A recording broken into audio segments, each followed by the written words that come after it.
Hello, it looks like we're back. Hi, Twitch. How are you today? Still good? Several seconds behind me. I don't know why I was expecting you to say anything. But we are cruising right along on the GeeklyInc 24-hour charity stream 2020 edition. This time we are suppressed COVID style. So we're shooting to get 6,000 buckaroonies. And I am joined by the wonderful cast of the Faeforge Academy. Let's give a quick round of sound. You guys can do it too, because you know. Yay, thank you so much for giving up your time. I am joined by Steven. Hi. Adelaide. Hello. Michael. It's your boy. Emily. Hey. Kai. Hey. And Ian. Howdy. Thank you so much for giving up your time. Hopefully we are going to probably hit $3,000 during the this chunk of it. And as we said before, we're raising money for the Trevor Project, which is the leading national organization providing crisis intervention and suicide prevention services to lesbian, gay, bisexual, transgender, queer, and questioning young people under 25. And we want to put it out again. We know things are tough, so please don't feel like we're putting you under a bucket to try to donate. Totally fine if you can't, because there's so much going on in the world. But as I said before, oftentimes marginalized folks bear the brunt when bad things happen. So I'm sure Trevor Project is going to help a lot of people out going through some tough times. But anyway, Steven, thank you for agreeing when I reached out to you and for working with me on setting this up. But can you please introduce the cast more deeply and the podcast itself, please? This is your show now. Yeah, okay. That's kind of wild. So I'm we are Steven giving on... I forgot about the giveaways. John's he's gonna friggin' hit me. All right, so we have two giveaways going right now. Violence. Donor giveaways, which are for anyone who donates, obviously. You can go to geeklyinc.com / is it Trevor? Yes, / Trevor, or you can do !point donate to bring that link back up. And we're giving away Unearthed by Brother Wise Game. Unearthed by Brother Wise Games. Thank you so much for that. And we're also having a chat raffle, which you can do with #giveaway, which is volume 1 through 4 of the Uncaged anthology, D&D supplements, organized by Ashley Warren and by tons of different authors. And Emily, do you know anything about Uncaged? Yeah. Hey, what's up? I wrote for volumes 1 and volumes 4. It's great. Ooh. There's a ton of amazing contributors. So hell yeah. Definitely something you would like to win. It's a lot of fun. Yeah. A lot of good adventure. I have the first one and it rules, and I think I bought the rest afterwards, but I haven't looked at them. But those are the ones. They're open now, so #giveaway. Some of the first people it wasn't open, so I think Hugo again. Oh, Hugo did it again. So the donation site has gone down. Okay, that's fun. We'll figure out what to do about that later. But sorry, Steven, you go ahead. No, it's all good. So I'm Steven. I'm on Twitter. I'm at @the_bad DM.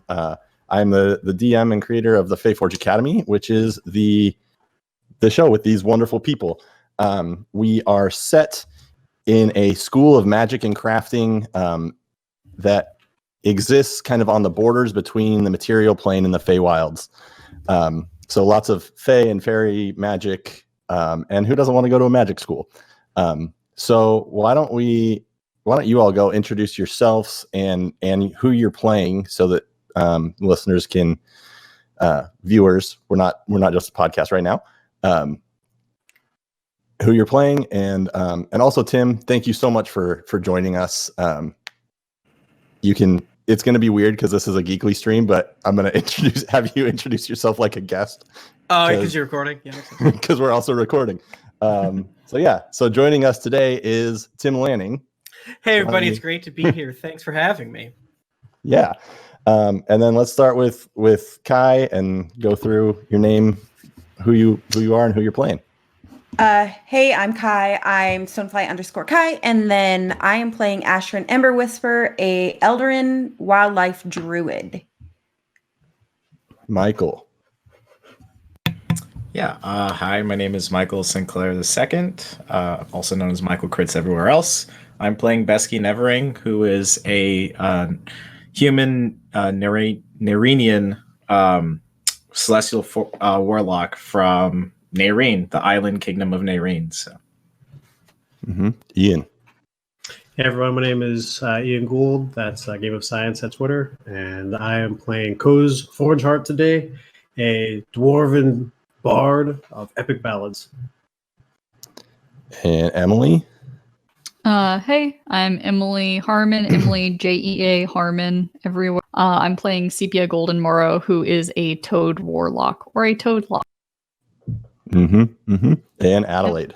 I'm Adelaide Gardner, or Adelaide on Twitter, and I play Ariane Zuvan, who is a Scourge Azamar.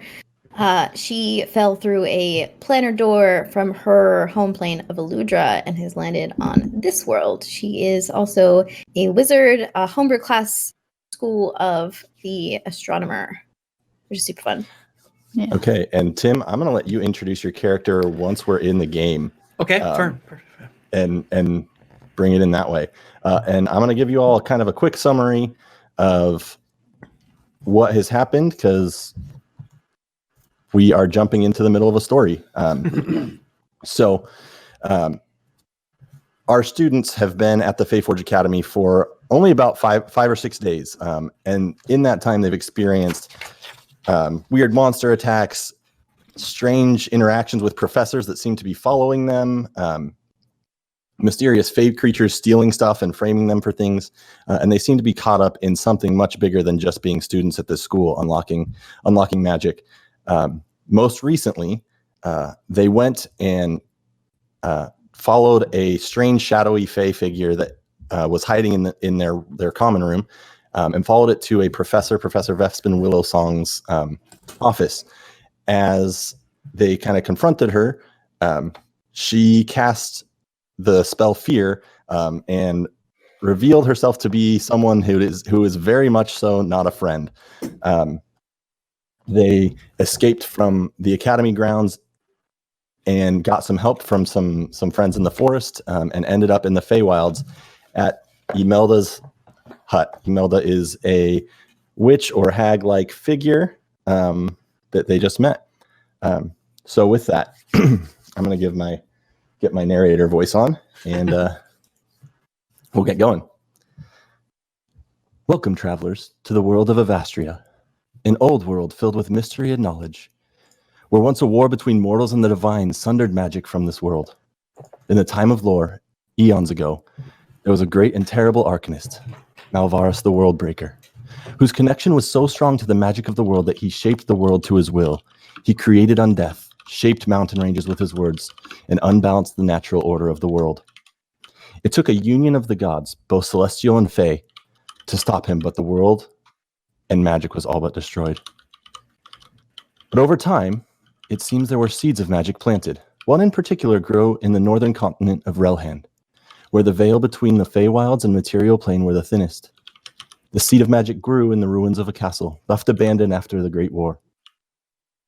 The seed grew into a tree, and the tree sang a song, and magic began to regrow.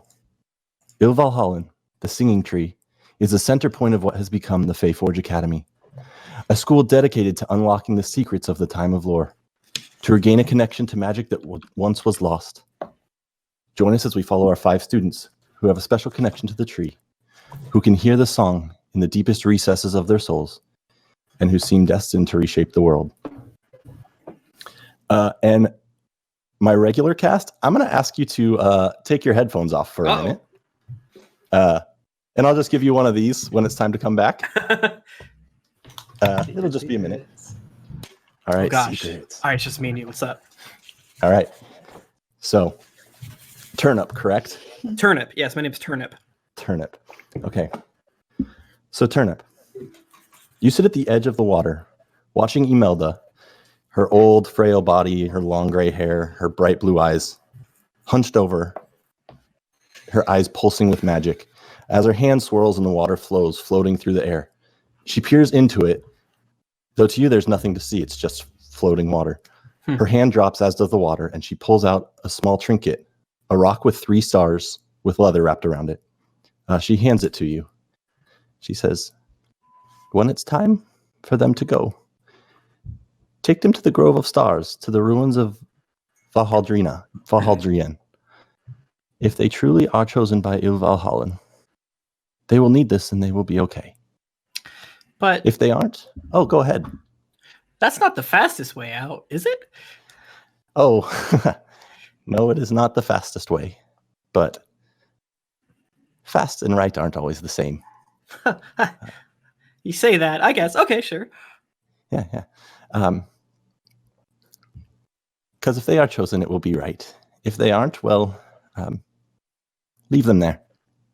Okay, I won't be in any danger, though, will I? No, she pulls out just a small. It doesn't look like much. It's like a 2-inch by 2-inch little square cloth that has some runes on it and smells kind of like rosemary. Mm-hmm. And she gives this to you, and she says, "If you are ever in danger, place this on your head, and you will come home." Oh, radical. But you know there's darkness there, so be safe. Yeah, I haven't been there before, and I felt like we always avoided it. But if you want me to do this, and if you think these, whatever they are able to protect us and protect me and are strong enough, then I will do this. I will do this for you. I can do this. Yeah, you can. You are very capable. Thank you. If there is a song, put that stone in the place where the stars are missing. If there's a song, put the stone where the stars are missing? Mm-hmm. Okay. Good. Now, why don't you run along and get them some breakfast? Okay. Wonder what they even like. Huh. All right, let's get them back in.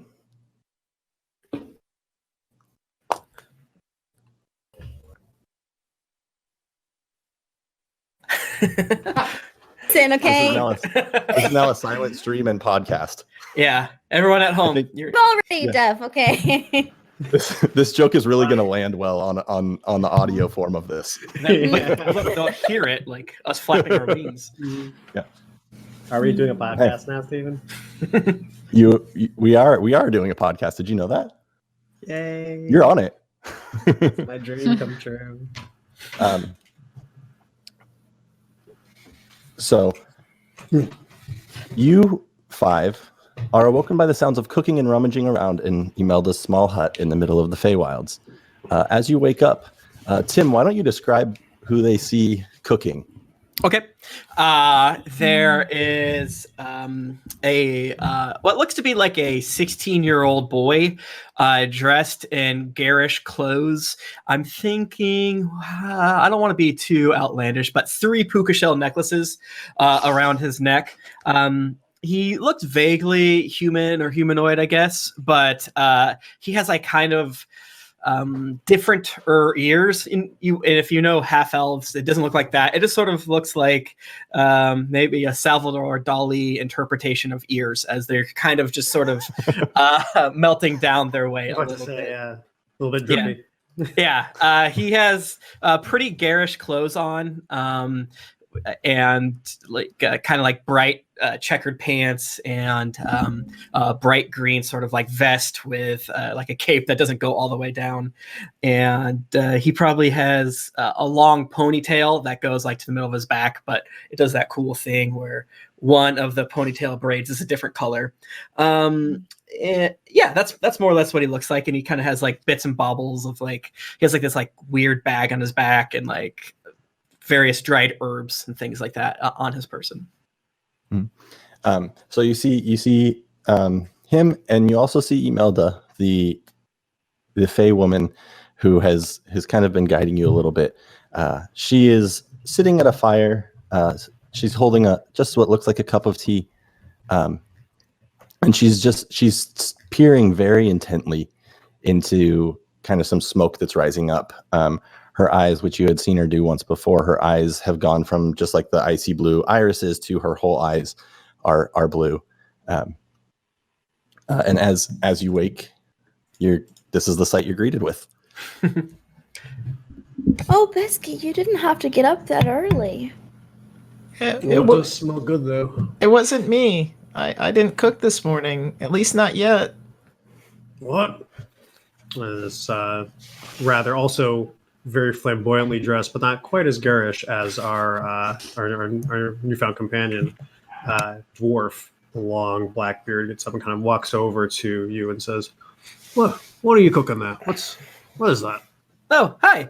Don't touch it. I don't think you'd understand. It's a little of this, little of that. I don't always know the ingredients, but Yamelda gives me a little bit of this and that. It's primarily mushrooms. Well, all right. Can you eat it? Oh, it's delicious. Here, take a little sip. Take a sippy. I do. I take a sippy. It's delicious. Oh, good. Perfect. Oh, baby. There we go. There it is. That is the sound of my extremely half asleep, sloppy dwarven sippy. All right, when I say I role play, I role played. It tastes, kind of like a miso umami type thing with what kind of feels like the texture of different diced mushrooms. Even if you don't like mushrooms, I think they're cooked in such a way with odd Feywild spices and Feywild herbs get mixed up in there. Yes, I'm a very talented cook, and being blessed as I am, eternal youth, I like to practice them with new friends I meet. Oh, this has got a great mouthfeel to it. Besky, you should try some of this. Yeah, Eternal youth? What recipe did you? What mushrooms? Do you have any more? That's a more important question. Thank you.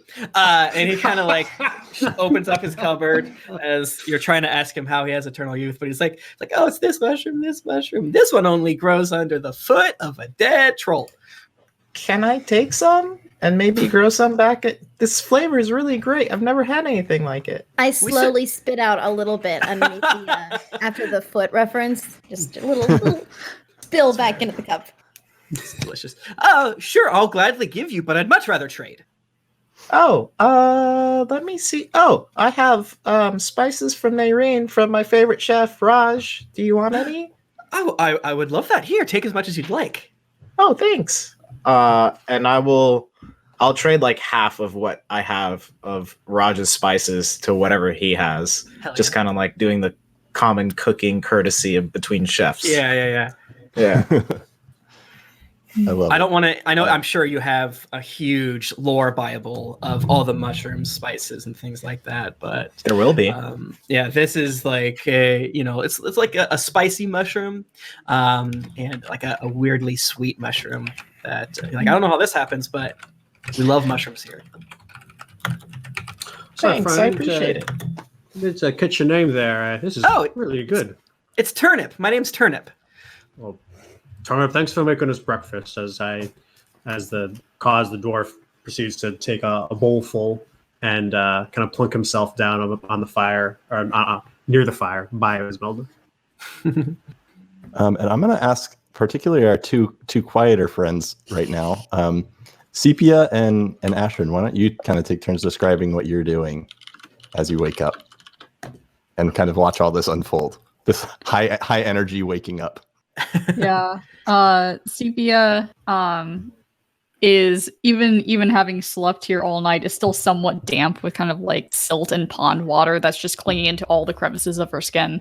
And this is just a lot of energy right now. So she's kind of staying on the edge. And as the mushrooms are being discussed, she slowly creeps over towards the cupboards and kind of looks at them as everyone moves away from the cupboards and starts swapping spices. And then she quietly creeps over there and starts looking at the exchanges happening. Is just trying to take everything in without getting in the way.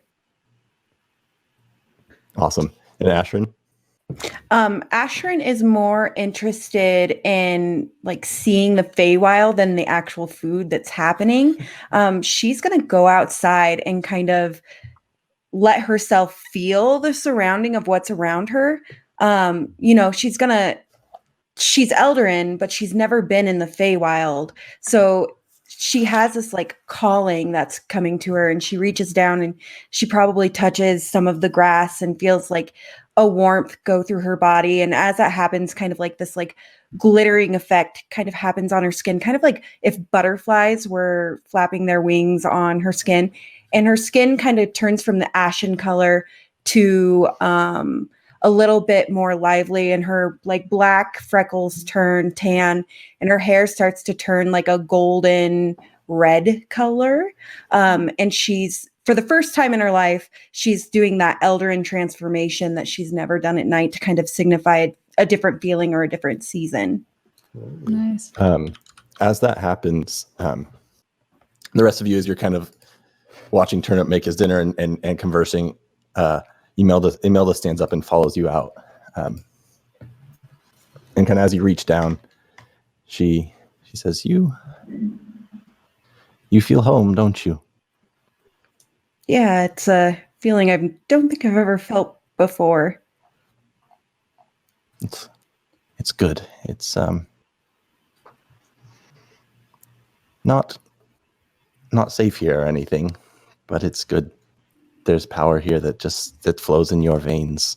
There's more than just the tree. I think there's a calling for you in this forest. I hope you find it. I do too.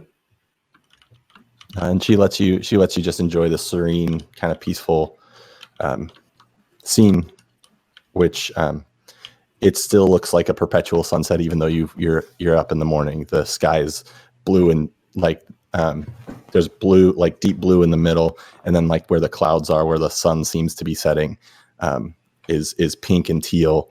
The trees are covered with all these different colors. You even see some of them seem to be moving, and it just, everything feels alive. In the distance, you see some sprites flying around. And as you take that in, she calls you from in and says, I need a word with all of you, including you, Turnip. Yes. So she gathers you around, and she takes out 5 little sticks, and gives it to each of the students, and says, these are branches from Ilvalhallen. And as she hands them to the 5 of you, you see there's some strange inscriptions on them. You see the color of the tree, still that green and pink intermixed with the natural wood is still there. And as you grab them, it almost feels like it comes alive in your hands. And she says, "This might help you in a tight spot. The road you walk is dangerous. Whatever's happening back on that academy, for whatever reason, that tree chose you as its herald, I suppose. You have trouble coming. And mechanically, what that will allow you to do is it's a one-time use, this little branches. You can cast a spell that you currently know at 3rd level, even though you currently do not have 3rd level spells. Like that. So The wizard is happy. we for those of you listening to us or watching us for the first time, we are definitely a magical party. We've got a bard, 2 warlocks, a druid, and a wizard. Hell yeah. It's really fun when they need a tank. We rotate. We cycle through. Everyone tanks for a little bit. I assumed you just make one, or summon one out of the forest or something. Who's this bear? Go. I mean, We that make both new ways. friends. Mm-hmm. We make new friends. So- preferably those We that make have friends. They class. tank for us. So Imelda looks at you all and says, I wish I could let you stay longer. But I believe you have business back at the academy. There are things that cannot be finished that must be done there. So Turnip is going to be your guide out of the Feywilds. Yep. He knows where he's going. And I hope you are safe. I do venture into your plane. Every once in a while, I will do my best to keep my eye out on you. But find perseverance. He may need your help more than you need his. What? And Turnip, just so you know, you would actually know this individual. Professor Perseverance is a professor at the Faeforge Academy. Perfect. He's a tiefling that has been working with Imelda to help protect the singing tree. Perfect. So you don't have an in-depth knowledge of all our lore yet. After playing with us for 7 minutes, I purposely kept myself separate, so that I didn't mix player knowledge with character knowledge, because if I learned it, I would cheat. So I'm just being yeah. fair. Yeah. I appreciate the commitment to the craft. Exactly. So with that sheet, go ahead. As we're beginning to part ways here, Kaz will bow deeply to her, but it seems like she has something else that she's going to say. Oh, she was just going to say, it's been a privilege knowing you all. Be safe. And a privilege knowing you too, Lady Imelda. You've taught us much today, and there's definitely a song in all of this. A sad song. A low, slow beat, sad song, yes. Thank you. Thanks. We appreciate it. Listen as you go. And as she steps away, she just kind of apparates, for lack of a better word, and leaves you there. Her hut's still there. Whoa! In the wilds with your new friend Turnip. Yeah, she does that. Oh, okay.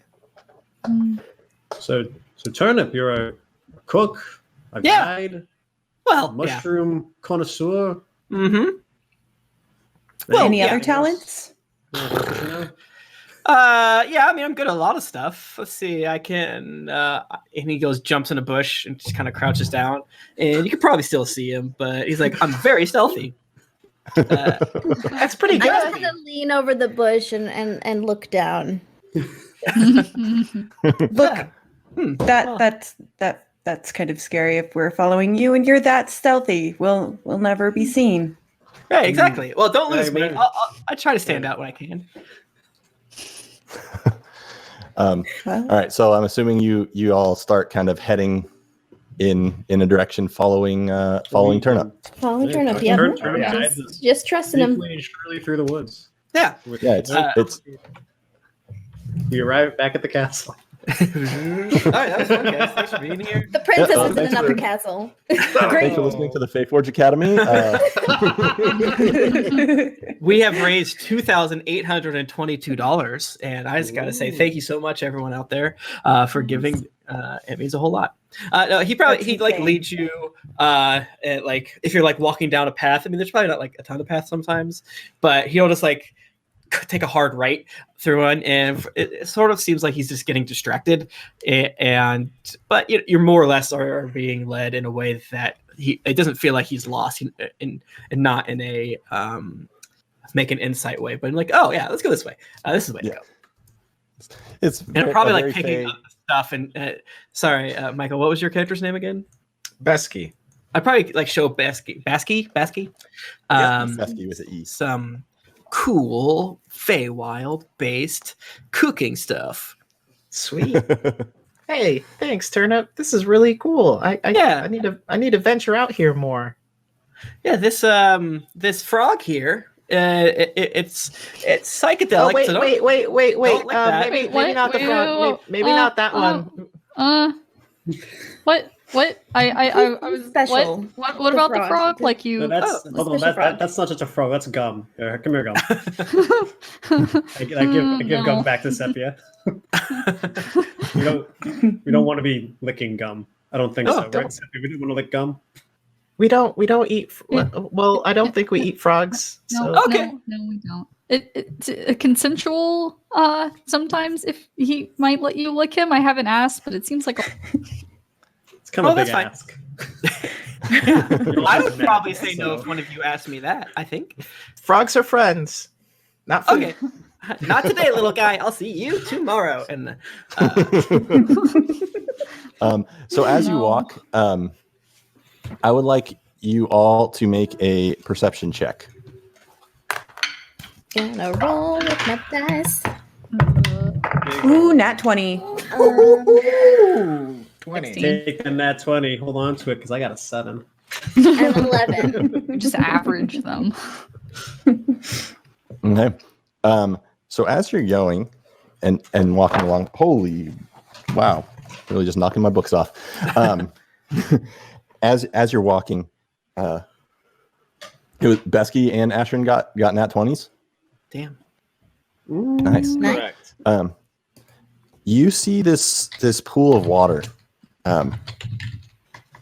It's small, maybe 6 or 8 feet across. And as you approach it, there's something really special about it. It just kind of draws you in. Particularly In a non-dangerous way? It draws you in This sort is of way. Dungeons and Dragons. My character as walks with- into water. Yeah, as with all pawns, Sepia just starts casually wading into it. Oh my I probably went in there As before with she any did. body of water she passes. Steven's So- grinning too much. I don't like it. I didn't know this was Fine, gonna it'll happen. be Like, fine. Well, put a pawn near Sepia. yeah. I actually forgot about that when I put this in. Shut up, dude. Shut up. So, Sepia, as you get in, what's Sepia's idealized self? Like, Huh. you were just looking. Deep questions, Slimy and holy. satisfying. Yeah. Is Is it remotely human? Let's start there. like physically her idealized self, or You can take that for whatever you think it means. I think that Sepia really just cares about being happy, and for her, being happy is being like carefree. Having at least one friend would be great, maybe 2. That would be a lot. And being able to swim freely in the water, being able to dive, like being able to have water breathing. I think. Maybe some like webbed toes to help her swim more effectively. So you see that as you're in the water, as it continues to draw you in, and I'm going to need you to make a DC 13 Wisdom check.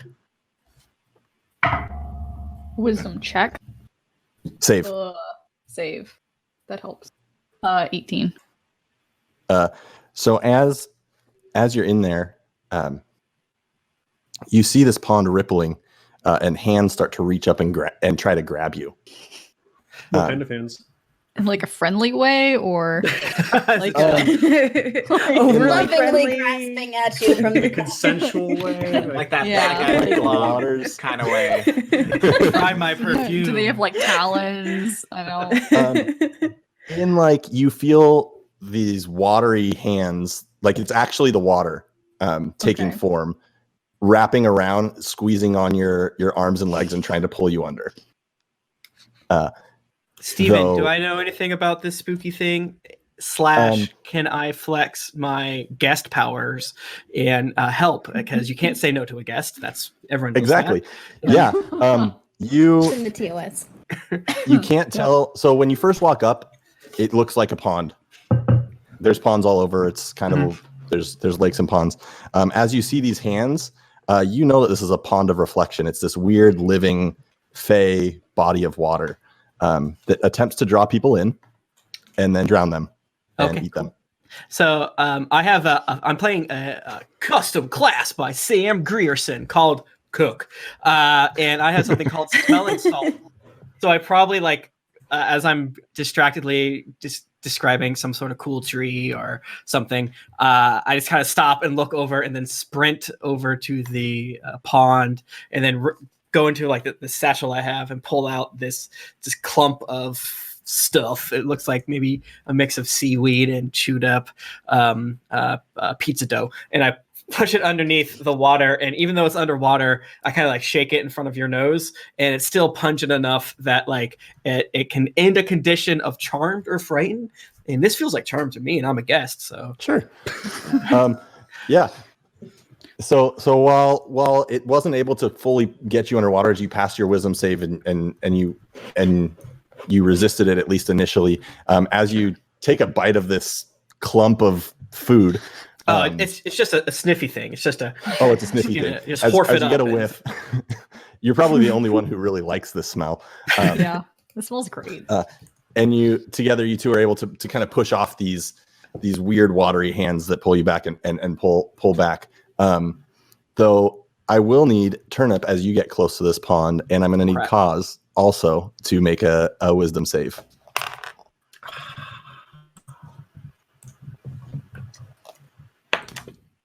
Okay, I'll take that. I got a 17. Okay. I got a 19. Okay.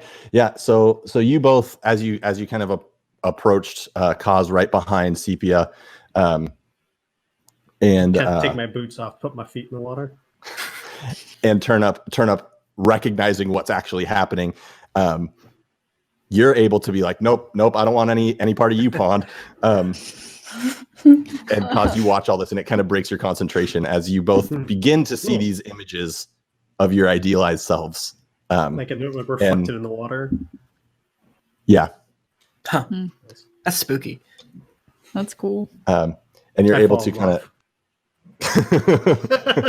Who is that dashing dwarf? I failed my check on purpose to stay. And what anime hair he has. Yeah, and you are all able to kind of step away from this, though walking away with a little bit of like, okay, this whole place might be really dangerous. Yeah, you guys need to be a little more careful. I mean, it seemed fine. It was like, I mean, I could breathe under the water. It didn't hurt me.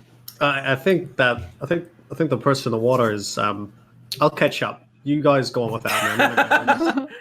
Okay.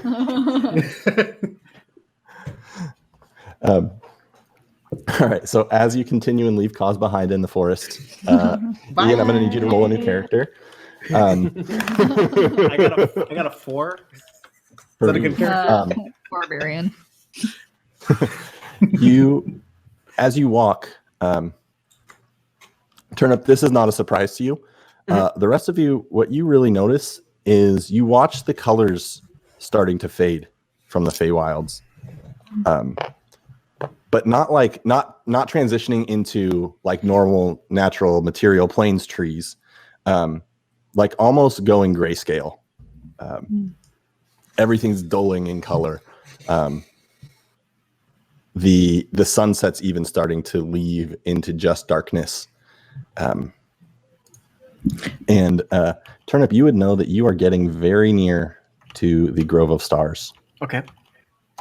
So I am not lost. That's good to know. No. Was that on purpose or on accident? You're not lost. What's the difference, right? If you get there if you end up getting there, who's to say? Yeah, we're getting close. It's the old Eladrin city is how do you say that word? I don't know. Is weird. I don't go there a lot, but to get to where we're going, we have to go there. Is it unsafe? Oh, of course. More well, unsafe right. So like. And he points down at your feet, like that's unsafe. But over where we're going, it is much more dangerous. As he points, this log like gets up and crawls away. You see some teeth lining it. I'm gonna double tap my staff, and I'm gonna cast light on at the top end of my staff with the little stars, kind of glowing like fairy lantern lights or whatever on the top of the staff. Because I can't see. I'm human. Yes, I will also cast light on myself. Yeah. So now we got two glowies wandering around the dark forest. And Ashrin, I would like you to make an Arcana check or a religion check. You can choose.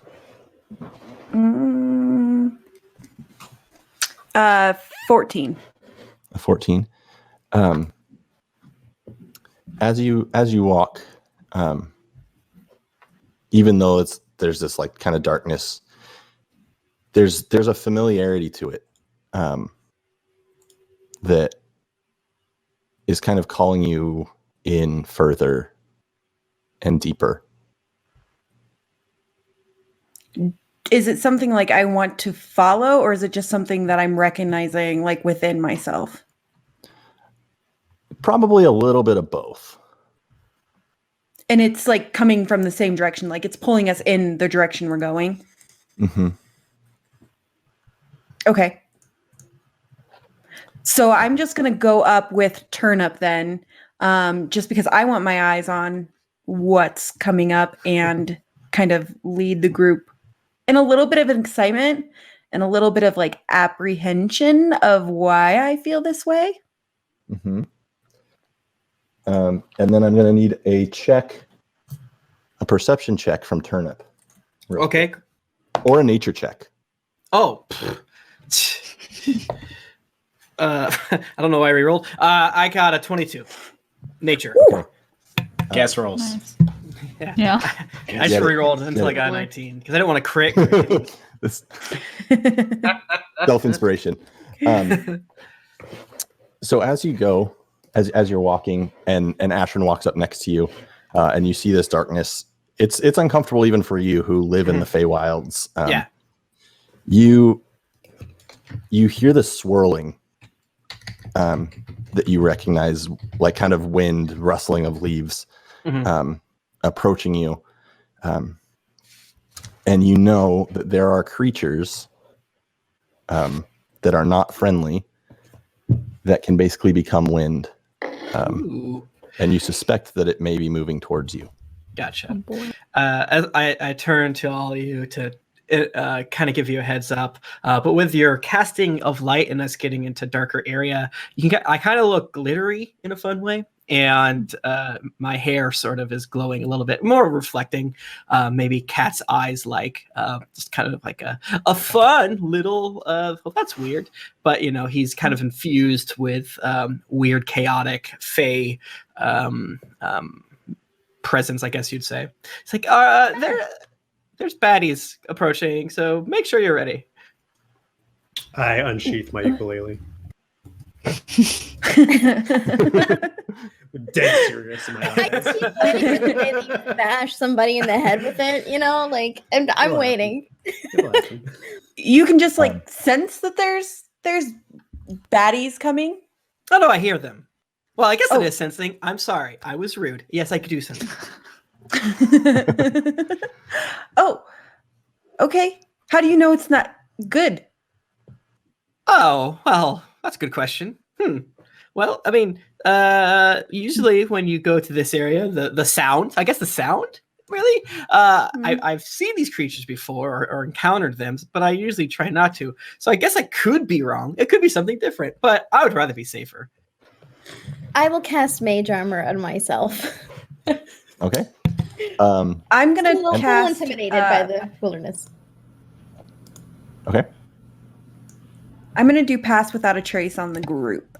Ooh. Nice. And Okay. I'm going to pull out my new white leather bound book with the golden accents on it with my staff. So are you explaining to them what you're doing, Kai or Ashrin? Yeah, I'll let them know.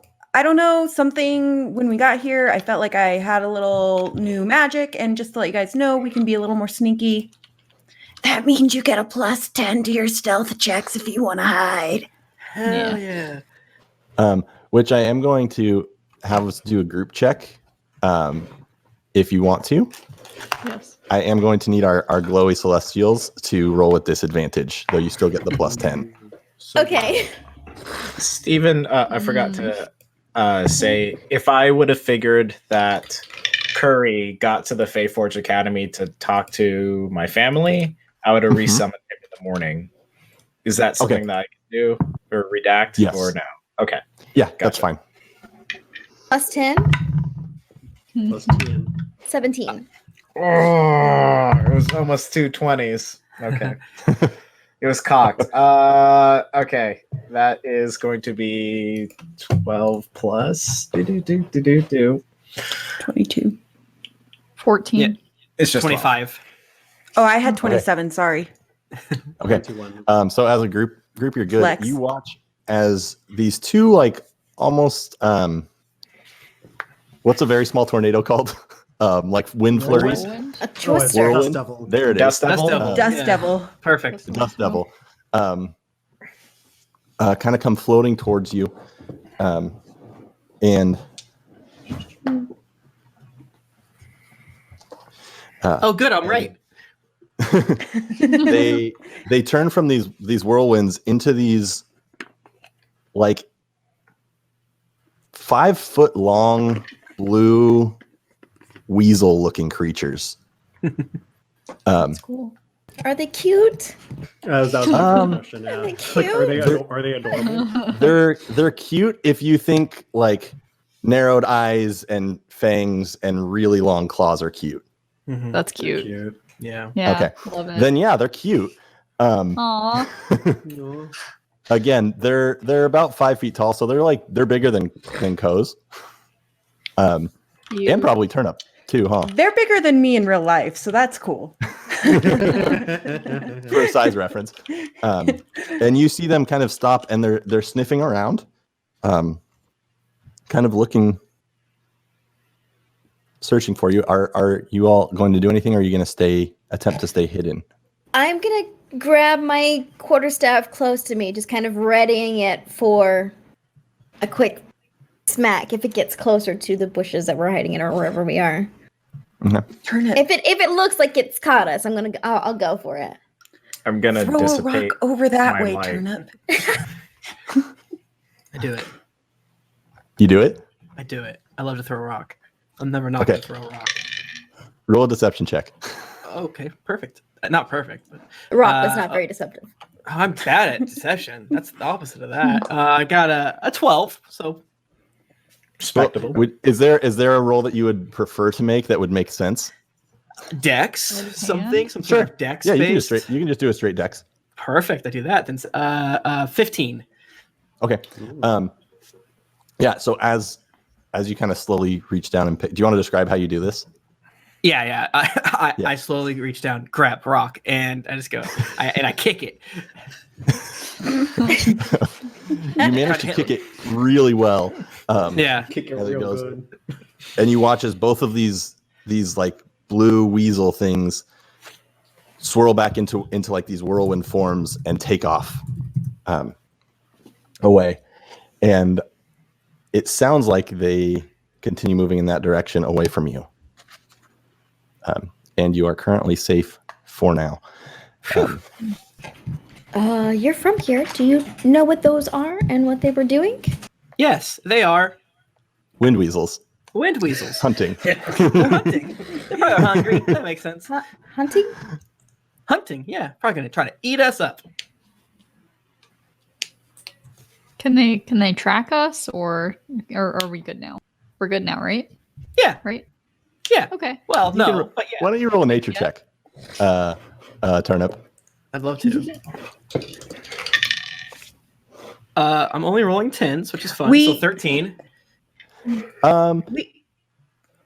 We can't be tracked Ooh. because Oh, of yeah. the pass without a trace unless it's by magical means. So if they're magical, Can yes. they track But us by scent or does it? no. Mm-mm. Dope.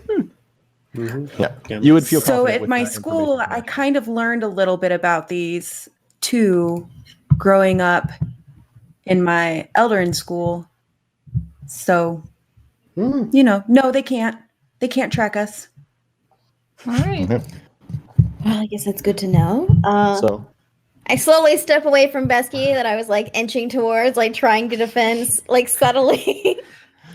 I love that the wizard has this like defensive personality. Like I'm gonna body up and get in between you and danger. Amazing. That's The goal. She has to keep everybody safe, right? She's mom of the group, Yep. yeah. Fruit mom. and she's stressed out. Reasonably So, so. oh shit. We are also sneaky for an hour if we want to try to get through here. Hell yeah. Let's not lose Yeah, good so dog. I'll say using that pass without a trace, you kind of can get to continue onward. though, as you get deeper in and it keeps getting darker and darker, there's almost like this weight weighing down on you. And I need everyone to make a wisdom save. 15. You can't guide saves, right? Ability checks. 6. 13. 6. Okay, DC's carry 10. on. Dirty 20. Ooh. Which Oh, save nice. is this again? Sorry. Wisdom. Okay, 10 exact. Nice. So I think that was just Ariadne, right? That didn't pass. I die. It's fine. I just lay down and take it. It's, That's it. Thanks for playing. No, You turn into a start mushroom. You start to see things that you think are moving in the shadows, hearing things, thinking that things are shifting. And for the sake of now, while you're in this kind of dark region, you have disadvantage on all wisdom checks and initiative checks, as everything around you just keeps catching your eye. And I kind of imagine, like, given coming from the celestial place of like light and goodness, you're just in this oppressive, weird darkness. Do I notice anything different with Adriadne? close. I think So close. Not gonna do it on purpose. All right, for everybody new, Ariadne. Michael, my name is Adelaide. My character's name is Ariadne. Michael cannot say my character's name. Listen, you just gotta play We us make off on fun of purpose him at this point. incessantly Just- for just- it. just Listen. got roll up and be like, Listen. Adriadne. Haha, it's funny, right? It's really hard when you come from like 2 different languages. you cheat by just using like syllables and however much like times you say something in one word, and you just cheat that way. And so when you mix that close, it's very I hard. give you the pass. You can call me whatever you want, baby. It's fine. Oh, thanks. Aw. Very sweet. but you can make an insight check, I suppose, if you want. Or actually, Adelaide, why don't you just describe how Ariadne's, if it would be if she would try to be concealing it and keeping it cool, or if she's just expressive, then you all can see. She's a pretty expressive person. I'm gonna say it's not like overly like shrieking at anything that moves, but it's definitely like a turning around, like pointing my stick at something, but it's just like the wind. Just a little clearly on edge. But you know, whether something's like seriously wrong with her, I don't think that's probably detectable. I don't know if it's going to be helpful, but kind of like, I don't know if like as when you were a kid, if you notice like your parent or like parent figure kind of freaking out, like you hold their hand to like reassure them, Besky's going to do that if that's okay with Ariadne. Of course. I'm pretty sure we just always hold hands like whenever we go. That's probably like, true. Buddy system. We have to use the buddy system. For reference, everyone, Besky's like actually a kid. He's 13? 14. Is that what we said? 12, Oh, really? 13 or 14? Yeah, he's like actually a kid. Okay, then I think our bond has just gotten even stronger. Rufio. I am literally a lost boy. Is the class I'm playing? It's from or the race. It's from Fairy Fire by Esther Logan, and this is the kind of art for it. It's like, you wandered into the Feywild as a baby or whatever, and you stopped aging. Isn't that fun? So. That's awesome. Which, by the way, that's the same company that makes Witchcraft, the crafting supplement we use. So that one. Very cool. I have an ability called Bangarang. I hope it comes up. It's got to. Man. So remind me what that one, I read through everything really fast. What does it do? Because I might just change everything just so you can use it. It's basically if I roll bad, I get to do it again. Mm. So, But you if I actually roll have one- lag when you do it, right? Yeah. So we're facing a dragon. That's it. I'll just lie and say I rolled a 1 if I to use it by the end. Hey, guess privilege. Yeah. Exactly. So Besky, you grab onto Ariadne's hand as you see her kind of getting a little more jumpy than you've really seen her. The rest of you, you kind of feel something tugging at you for a second. And then you kind of just no, it's just the light playing trick. We're in a weird place. We're good. And you go a little bit further, and you start to see what look like the remains of buildings. They kind of reflect the Faeforge Academy a little bit, in that the buildings and the plant life and everything is like kind of merged into one. Though in this city that you're kind of walking up to, it's much more ruined and overgrown. Whereas the Faeforge Academy is well kept. You guys can go inside buildings and whatnot.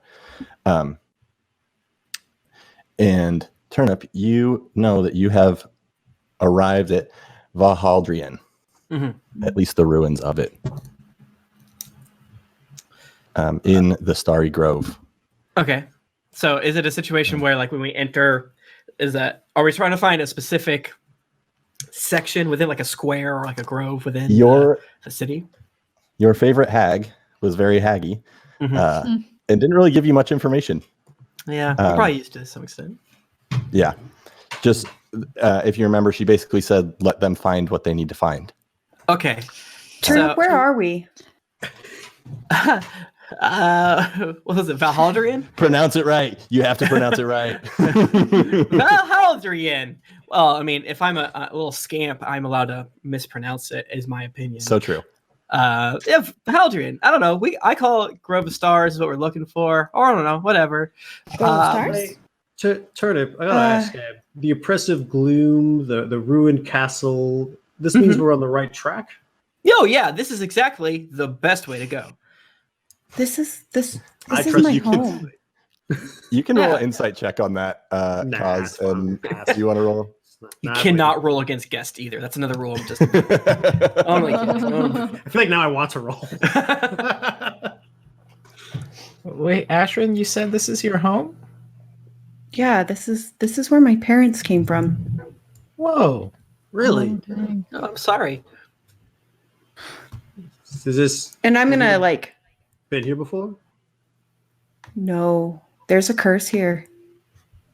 Oh. My entire town left because there's a curse that's draining. I don't know. Do you guys know about the Feywild? It's high emotion and high colors, and there's like a curse that's draining color and emotion and out of here. Now, when we were back at Imelda's hut, Ashrin was becoming more colorful, and she was like showing more and more of her kind of different Eladrin colors, more emotional. Has that continued as we've gone on this journey, or has she become more gray again? No, it's continued. Yeah, I was gonna say that's up to her. Yeah. Mm-hmm.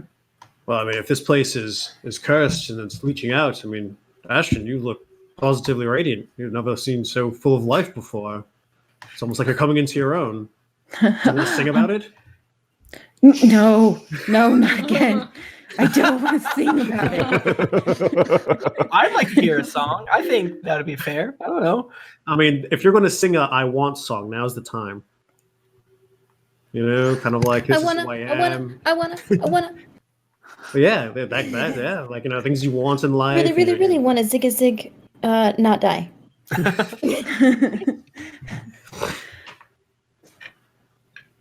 Sorry, I had to. Do I still feel a calling at all, or is it like I feel like I'm here, or is it feeling like it's bringing us somewhere else? As you're coming in, you feel it would be kind of a mixture, I think, and you take all of this and interpret it as you will, but there is something still drawing you, because you are home, but it's not really what you would have expected, I think. If that's fair, given that this whole place is ruined, you actually seeing the curse, this shadow covering this place, and as you all kind of walk further into this city, it's enormous. It was at one point a big flourishing lively city. You can see remains of this beautiful elven architecture that have trees kind of weaved into it. As we're go ahead. Oh, I'm so sorry. No. As we're walking in, I kind of want to tell them about the stories from the school where the Eladrin kind of left, and it used to be this beautiful place, and all the architecture sparkled, and the trees were beautiful colors, and the seasons kind of changed with what the elders, were feeling and the emotions, and it was usually perpetually like very spring, summerish. And as everything changed, it turned gray, and you'll see like the leaves look like they're almost like rotting, like almost ash. And tell them about how my parents fled, and they were from here, and they were trying to find answers, and they left me in the forest so that I've never been here, the forest that I came from on the material plane. And that I've never been here. I don't know. They've never found the answers to the curse. Oh. And so as you all kind of walk in here, I would like you to all make a perception check. And Adelaide, you're still at disadvantage because of the darkness. I'm rolling like shit anyway, so 21. I'm assuming it can't get worse than that, but we'll see. Okay, no. Fine. Perception, a 9. 14. 14? 21.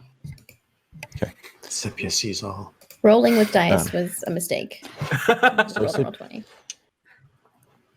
Sepia, kind of as you're walking around, there's two things you notice. The first, you see a large toad, probably 4.5 feet tall. Oh my gosh. Yeah, it's like perfectly round, so it's got a diameter of 4.5 feet as well. It's this big thing. Its eyes have those kind of frog slits, though the center is red, and it's just watching you. Like a happy red? Or, emotionless. Like a Just red. Emotionless red. Okay, cool. It stands out. It stands out because there's so little color here currently. Because even like the plants that you see, the plants are alive, but they're like gray or very dull green. And so you see that just watching you. How far away is it? Or where is it? It's probably about you see it just kind of behind one of these ruined buildings, maybe 100 feet away from you and the group. And then the other thing is you kind of start to get the sense that there's these paths that lead down into like a central point. And then there's three things you see. The last thing you see is you see a plant move. How far away is the plant? How big is the plant? Does it have thorns? Does it have flowers? Is it glowing? Does it have a mouth? Does it have eyes? Yeah, does it have eyes? Does it have any limbs? Does it have weapons? Is it talking? Does it move have like feelings? gently in the breeze, or does it do like a cutting motion with like one of its leaves? Is it gonna That's when the eyes go backhand like us? this. Yes. It's a really subtle movement, and you watch as it's kind of a longer sort of vine, and as you look closely, it seems like it's got some sort of bipedal form, and you watch as basically its head, what could be its head, though you can't see eyes or anything like that, just kind of twists towards you slightly. Creepy. Turn up. Do you know what that is? Oh, that is simply a Vine vine. is what it looks like to turn up. Yes. Whatever. It's probably the wind pushing it or something. No big deal. Come They on. still have What are you looking at? I don't see anything. they still have vines here. Oh, yeah, I rolled a 3. And it's probably not. It's a TikTok.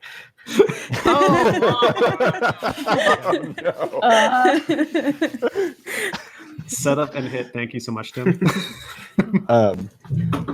It's also probably maybe 100 to 150 feet away. You can't judge exactly how far away it is. Jesus, you saw it that far? God damn. Well, that's not. Yeah, it's very subtle. We've got I think a new friend right over here, so maybe we should go talk to them. And she starts walking off towards the. What? How are you sure it's a friend? We just faced weasels that were gonna kill us and eat us. Everything's not friends. I doubt there's a friend here, but all right. I mean, It has really welcoming eyes. I trust it. Or him, or He's her, had very or them. welcoming eyes. Is she okay? No. I mean, look, Sepia sometimes trusts unusual things, but it's not steered us wrong before. Remember the weird mushroom people? Sepia liked them, and they were fine. You weren't around when we got back slapped by vines before, though, Kaz, under the castle. True. Yeah. Are the vines in the same direction as the toad? No, they aren't. Okay, see, we're win-win. We go away from the vines, and take a new toad friend. It's perfect. Fine. This is right. This is correct. So as Sepia is walking over to this toad, is everyone coming, or are you just watching her go? What is the range on this spell? Let's see. That's how we start. I can only use that one on myself. I never play wizards. Never mind. I will I'm gonna pull about 15 Ariadne feet a little bit. distance. Yeah. I'll go with just so I'm there, just in case. But Yeah, at this point, I'm kind of, if you guys are scooching as a group, I'll probably like just scooch with you. Come on, let's do the group scooch. All right, I'm scooching. It looks like the electric Turn slide a little bit.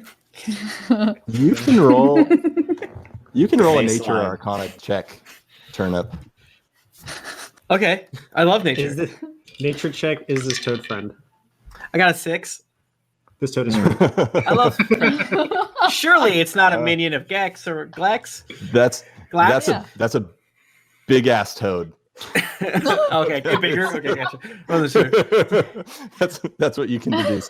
That toad is big. That's a big toad. He's big, isn't Hey he? y'all, Look that's at a that big boy. old toad. Oh Lord. That's a big boy. What you eat, as toad? you Who's get- gonna lick that one? There's plenty of toad for us all We to can like. all- Come on. Wow. Sepia, as you get close to it, its eyes go from red to solid black, similar to when Gum was saving Besky's life. Yeah. See, it's friendly. I knew it. Yes. And in your mind, you hear, "Bring me the key.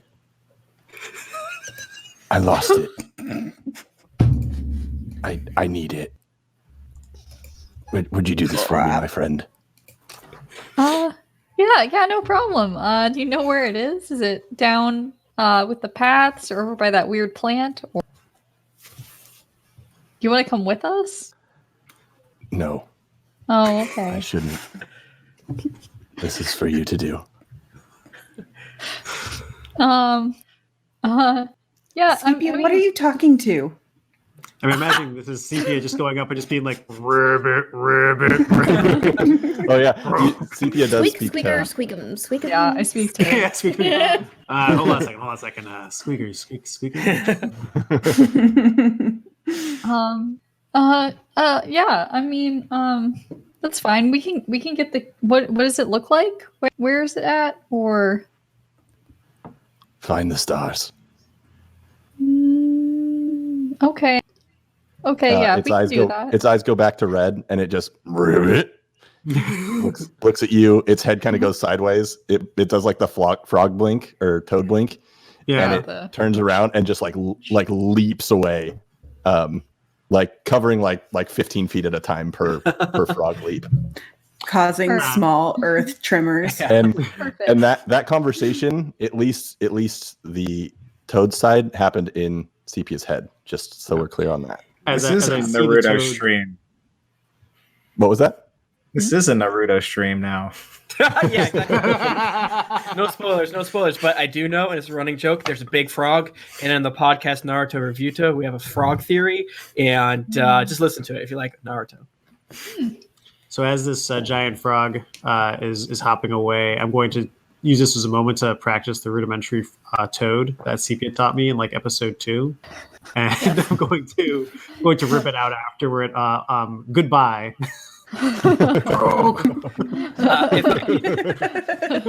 If I can interrupt real quick, we are $23 away from $3,000, halfway to our $6,000 goal. Thank you. That's so amazing. much. So amazing. Faeforge. Yes. So close. That is amazing. Can you give a quick shout out again to the link where folks can donate? Yes, it is GeeklyInc.com/Trevor. Or if you're watching live, you can type !donate and handy little Moobot will tell you. We had some issues with the link before where it went down, or if you lived in Canada or used an ad blocker. Oh, if you use an ad blocker in Canada, I don't know. But it seems to be back up now. And we will leave this up for the rest of the year, actually. So if any of your folks that are listening want to donate to the Trevor Project in y'all's honor, we would be appreciative or what have you. Yeah, and remember the Trevor Project is doing some really, really important stuff with mental health in the LGBTQ community and suicide prevention and stuff that is, especially as we're in this like period of isolation. Yeah. It's really dangerous for people, honestly.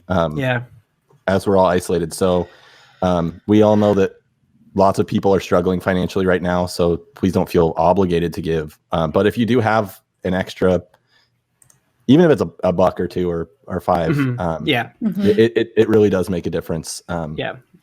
So I can't imagine being a closeted or out person with not being able to leave and have to stay inside my house. So I know the Trevor Project is out there with a lot of crisis prevention stuff because it's extremely unchill. So everything you can donate is going to help someone in some way. Apparently, we have passed 3,000. We have broken it. Thank you so much. Yeah, that's amazing. huge. Yes, Simon Etwell and Jared Heckelberg brought us past. It means so much to all of us here. Yeah, you the real MVPs. Because games are fun, stories are fun, jokes are fun. This is the easy part. People's lives are so much more valuable than that. So For sure. Yeah. And with that, back to the game, I think. So good news, everybody. The toad was a friend. And I was actually able to talk to Glax, and he says that there's a bunch of stars somewhere near here and a key, and we need to get that key for him as a friendly favor.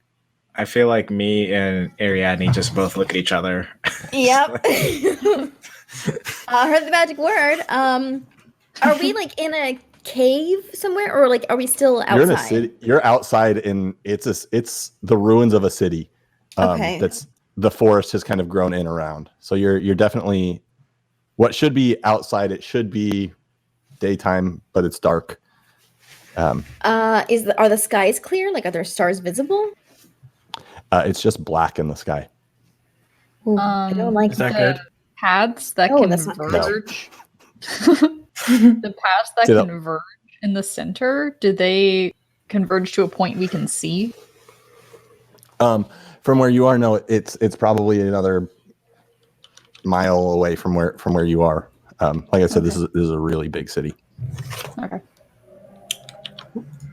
That Starry Grove turnip, are we in the Starry Grove? Are we heading to the Starry Grove? What does it not mean, Mike? What does it mean? This is the Starry Grove. Okay. You are both in and not in. Well, yeah. The name of the city. The name of the city is the city of the Lady of the Stars. Oh, cool. Oh. Much like the Big Apple, there is, of course, we know, a large apple there, but it's still the Big Apple. In Chicago, it's called the Bean. And there is a bee. I don't know what to do when there's no stars here. I feel kind of lost. I have my sextant out, and I'm just kind of like fiddling with it, like in the sky above me. But there's no stars, so it's worthless.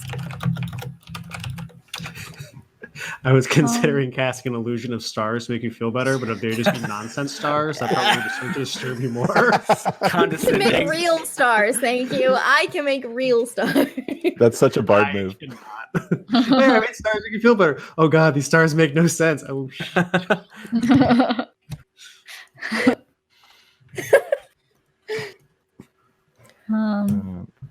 Maybe Sorry, give me a maybe second. we I'm just just looking through. maybe we just go down the path and see if it leads us where we need to go. Paths normally do that. That's so true. Yeah, that sounds like a good idea for now. We have nothing to go by right now, so that sounds great. Turnip's leading the way. How big is the Starry Grove? Is it just this little area here? Is it this whole It's city size. thing? I've never explored it all. I don't come here a lot. There's not as much cool little treats to find here, so I stay away. Well, I am gonna guess that means we have to go further into the creepy dark city. I agree. Let's go. Nothing to guide us by. Yeah, Well, I wouldn't say guide that. us. So as you get there, or as you walk down, Ashrin, you do start to hear something. This whisper, this song, kind of in your soul, almost, and it's quiet. And I lost it. Oh. It says, "Follow the light in the dark of night. The melody guides your way. Where magic flows, the path it goes. The melody guides the way." And you just hear that kind of refrain. It's not like the magic you've kind of felt at the Faeforge Academy. It's not really in your ears. But as you walk towards the center, it's getting louder. And Turnip, that stone that was given to you, Mm-hmm. you feel it start to pulse. Okay. Did I get any sense that this was a secret thing, or is this just like my own sort of like side quest or what have you? It's hard to say. Why don't you roll an insight check, kind of thinking back over your conversation gotcha. with Imelda? There we go. Where's my character sheet? Insight. That is something that I used to have, and then I changed my character up. I got a 17. Okay. So looking back, as Imelda has been almost your mother, you feel like in the conversation she was putting trust in you, Okay. to kind of interpret what's going on around you. Gotcha. So as we're kind of walking, since we've gotten to this city, Turnip has less been in the front leading you guys, and sort of kind of I don't know if you guys have cats, but like what our cats do is if we're walking down the stairs, they'll be like, I'm going down the stairs, and they'll always be like a foot ahead of you, and so that's kind of what he's doing right now, of like, oh yeah, we're going this way. It's definitely, if any of you have been paying attention, and it seems he maybe lost, maybe not leading, maybe not A to B as much as before, even though previously he was sort of bouncing back and forth a little bit. But this, he seems a little more like, yeah, let's go look at the big frog. Yeah, we're walking towards this song. Let's do it. But at this point, I'd probably actually like push my way through you guys, and less. He's probably like just a rude teen. He's like 16 years old mentally, I guess you'd say, emotionally. And he kind of like pushes you out of the way and like digs into one of his other pockets and pulls out the aforementioned stone. Mm-hmm. what does it look like? Well, you know, it has it's a weird rock with some stars on it. Ooh. Yeah, it's this kind of smooth, round stone. There's leather wrapped around it, and in the middle there's just 3 stars. And you actually you all can see it pulsing a little bit. I do need no, I don't need anything. As you walk towards the center, you also see this statue. It's maybe 10 feet tall. It's one of the few things that's still in fairly decent condition. It's not completely overrun by plants. It's not crumbling. It's stone. It's this female figure that has this crown with 3 stars on it, standing very elegantly. Ashrin, you recognize this as Morwen, the Queen of the Court of Stars. And as you've approached it, this song has gotten stronger and stronger. I'm just going to let the song guide me, and I'm going to literally just walk up to it and lay my hand on it. Okay, as you lay your hand on it, you feel this energy and turn up. You actually can see this all happening. Though none of you hear what's about to happen. You watch as the Eladrin like coloring on Ashrin like glows. Her hair almost gets that like anti-gravity, like it's kind of floating as this magic is swirling around. I love that. And you hear this whisper in that same voice that's singing. It says, "My child, listen. The heart of the song is in danger." I think I'd see that her hair is floating, and I'd give her the rock, maybe. Okay. So he hands you over this rock with 3 stars that match the stars on this. And as this is happening, you see, it seems like there was once a medallion in the center of kind of where her sternum, and it's empty. Looks like it would fit that rock, but the heart of the song is in danger.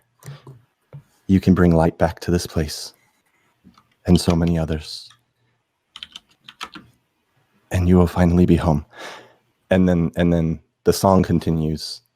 That voice is gone though. You're kind of the magic that you feel kind of pouring into you recedes a little bit. A tear kind of goes down her cheek. She remembers that voice like somewhere deep in her soul from when she was a baby that protected her when she was left in the forest. And she'll gently reach up and set that stone in that recess and kind of step back, probably a little bit to everybody else out of it and in her own thoughts. Okay. As you place that stone, this energy, similar to when you 5 would remember when you made that hummingbird medallion the very first time, and this energy just kind of like shot out from it in all directions, kind of pulsing. Something very similar happens to that as you watch. It's the only light that's been shining through here, as this blue light just emanates from this statue and shoots out.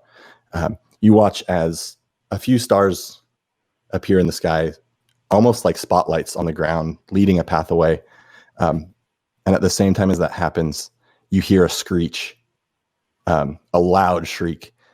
You look off in the distance and you see this figure on a horse of flames, this red silhouette, and a branchy figure screeching out. You see Sepia, you look back and you see that head that moved was a head. And you watch as these vines come to life. And from one of these trees, basically kicks down a wall and starts moving towards you.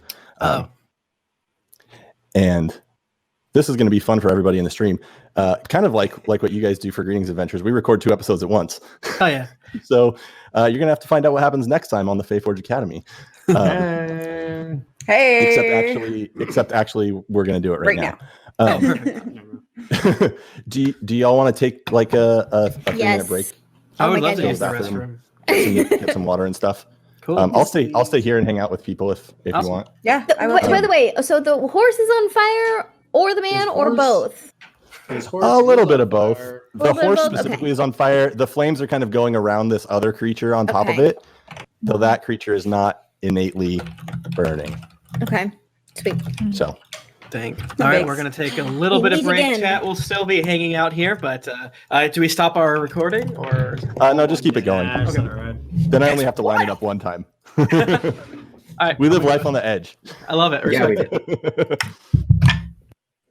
So chat, hope you are enjoying the story. If you do like it, we are on lots of podcatchers and stuff. Faeforge Academy. Yeah, I hope you're all having a wonderful day. Thanks for being here. Thanks for supporting the Trevor Project. I am going to give you a little story since I can't hear you all right now. I actually started DMing because I listened to the artists formerly known as Drunks and Dragons. They listening to Michael and Tim and Bachman and Nika got me into D&D and stuff. So this is a huge privilege for me to be a part of this. Yeah, that's my story. Kai, how's it going? It's going so good. Yeah. It's fun to kind of get into a little bit of the backstory stuff. Mm-hmm. So that's been really fun. I've been, and to be a part of this community is really fun and nerve-wracking and crazy for the 2 hours we get to be. I was like before the stream, I was like visibly shaking, like you do.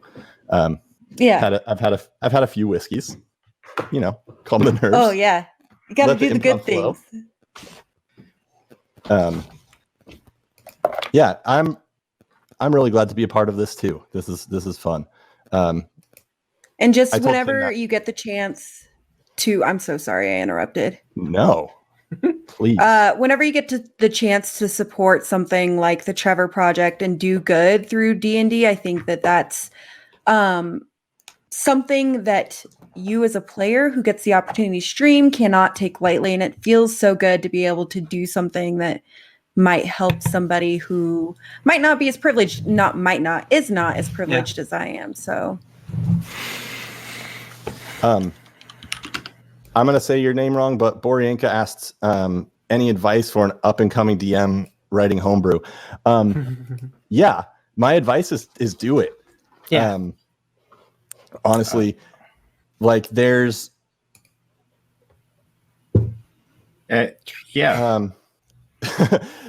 start small or big, like and write what makes you excited. Yeah. Some people really like having like incredibly detailed cities and world building, and some people start with like, hey, I know 2 plot hooks in this town and we're just going to make the rest up as we go.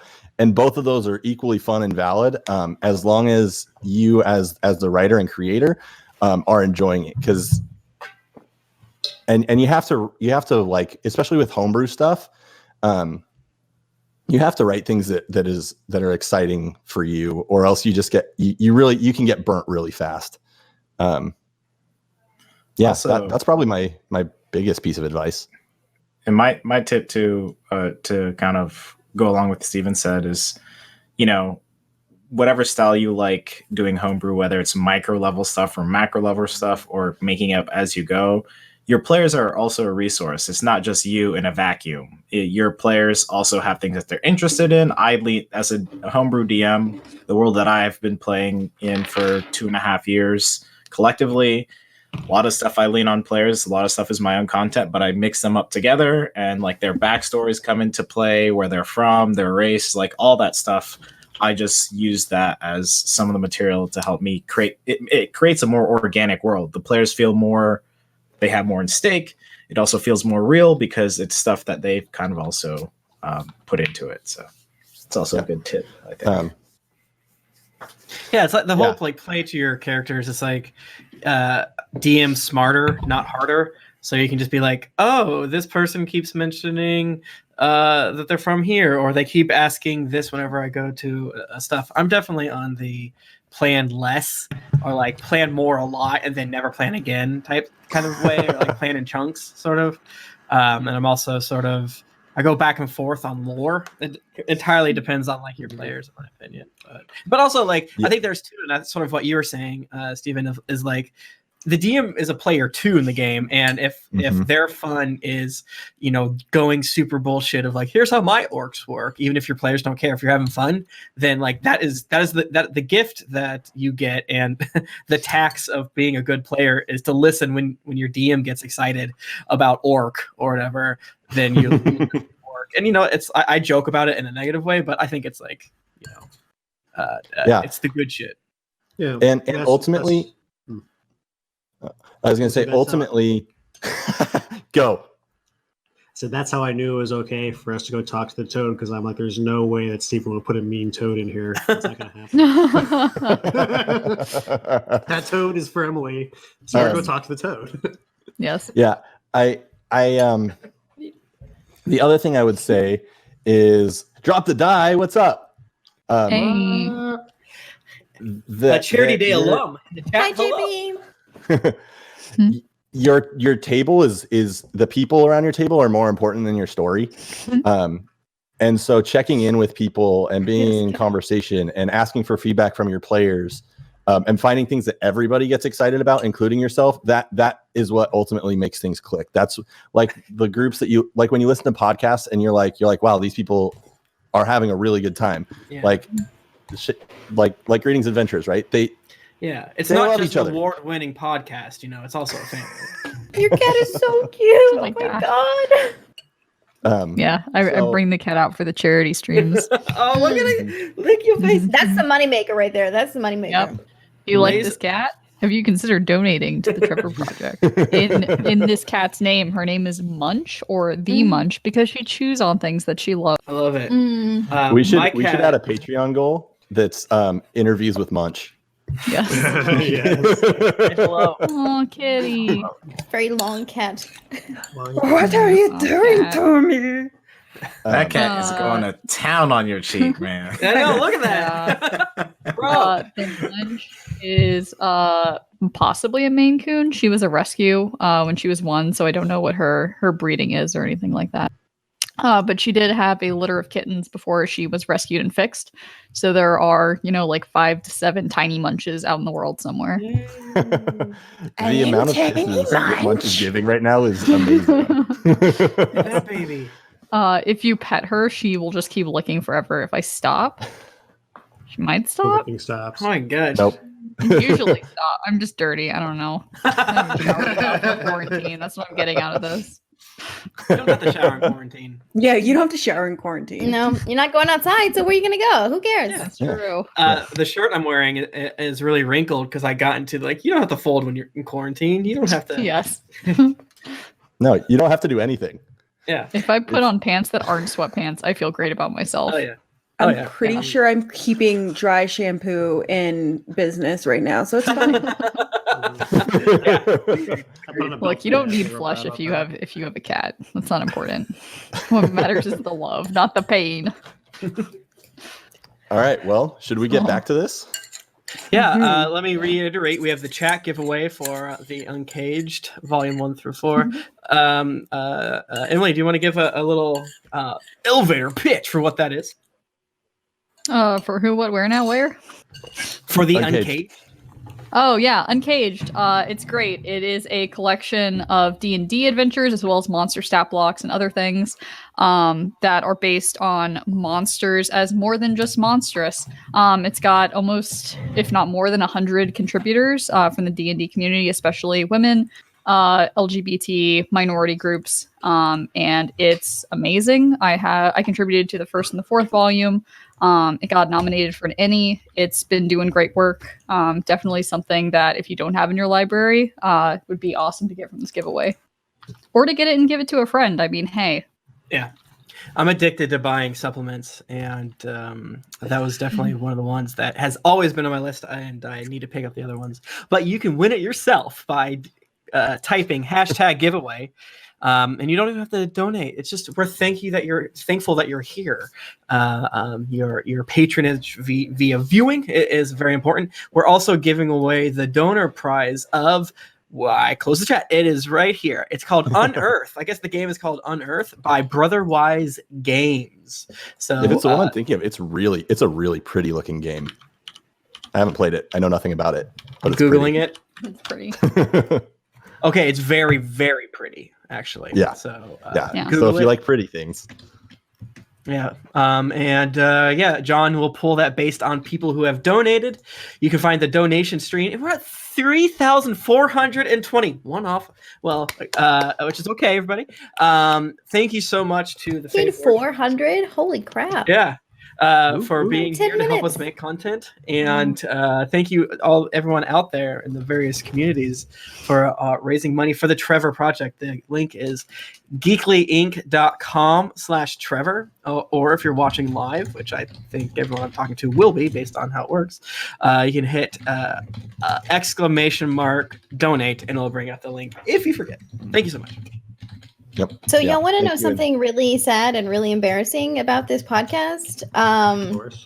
So I created Ariadne, and she's a wizard, and somehow it took me until literally this episode to realize that she had cleric spells and cantrips. And I don't know how that happened, There you go. but I don't know how it happened, okay? It's a homebrew custom class. Yeah, It's it's a like- custom class. I don't know Yeah. how it happened.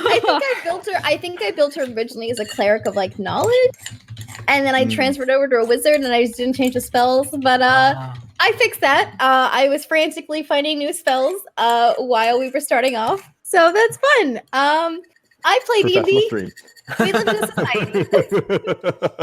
When it's homebrew, you can Nice. We got our character sheets. We're playing. That's what's I've nice been about playing being, D&D like- for 10 years. I play 6 games a week. I love it. That's probably part of it. That's the nice thing about being low level, though. It's like, do the spells even really matter at level 2 and 3? Yeah. You can't do anything with them. Aw. Feels so Spell powerful. slots. I have one. Yes. All right. Yeah. So let's get back to it. So Ashrin just placed this small stone with 3 stars in this statue of Morwen, the queen of the court of stars. The statue of her. As she did, this light rippled out, pulsing through it. You all felt this energy within you. Some stars appeared in the sky. In what was this dark, black, colorless section of the Feywild's curse,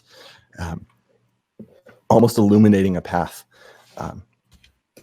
As that happened, there was this loud screech that our students in particular are familiar with, and this silhouette of this branchy figure riding this horse of fire appeared on the horizon.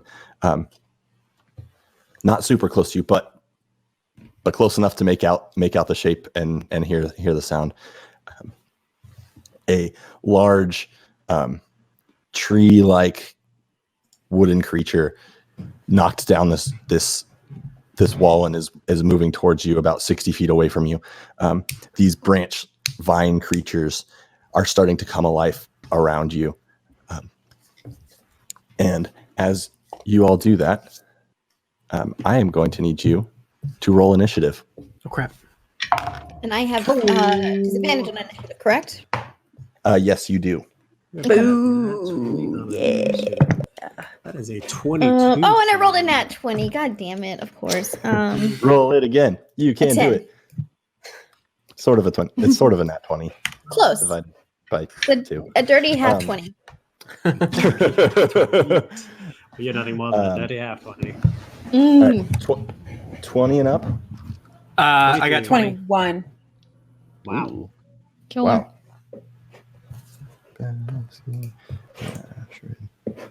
Yeah. It is so damn hot in my garage right now. When I saw garage, I was like, oh boy. Yeah. No, I live in Southern California and it's 95 degrees outside today. Lord, oh my! I would take So- some heat. It's been very cold here in Boston. Yeah. So if I just like pass out in Okay. the middle of the stream, someone Well- call 911 and hope that you We can all get it call routed to Kelsey. Southern California. No, Kelsey's in the chat. Yeah, Kelsey. She'll see Don't it. do You're in the that. chat? Yeah. My wife's in the chat, y'all. Kelsey. If Kelsey, Steven passes out, all you simply need to do is donate an extra $10 each. Oh, and then he'll wake up. You know what? I'm good with that. Spirit will return to you. It's worth it. Ooh. Okay. 15 to 20. 19. 15. Holy smokes, y'all. Yeah, I don't know what this is. Wait, did someone say 22 originally? I did, yes. 21. I did, yeah. We're at 21. I thought it was Besky.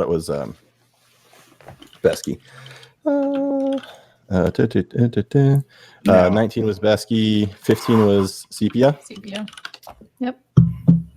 Sepia and Yeah. Adelaide got it, or Ariadne got a 10. Adel Rodney. We're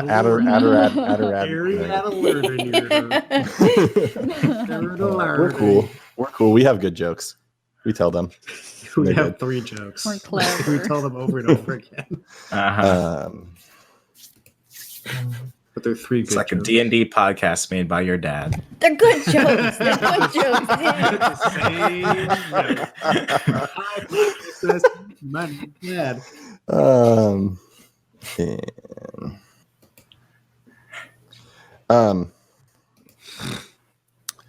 So I am gonna say turnip. Mm-hmm.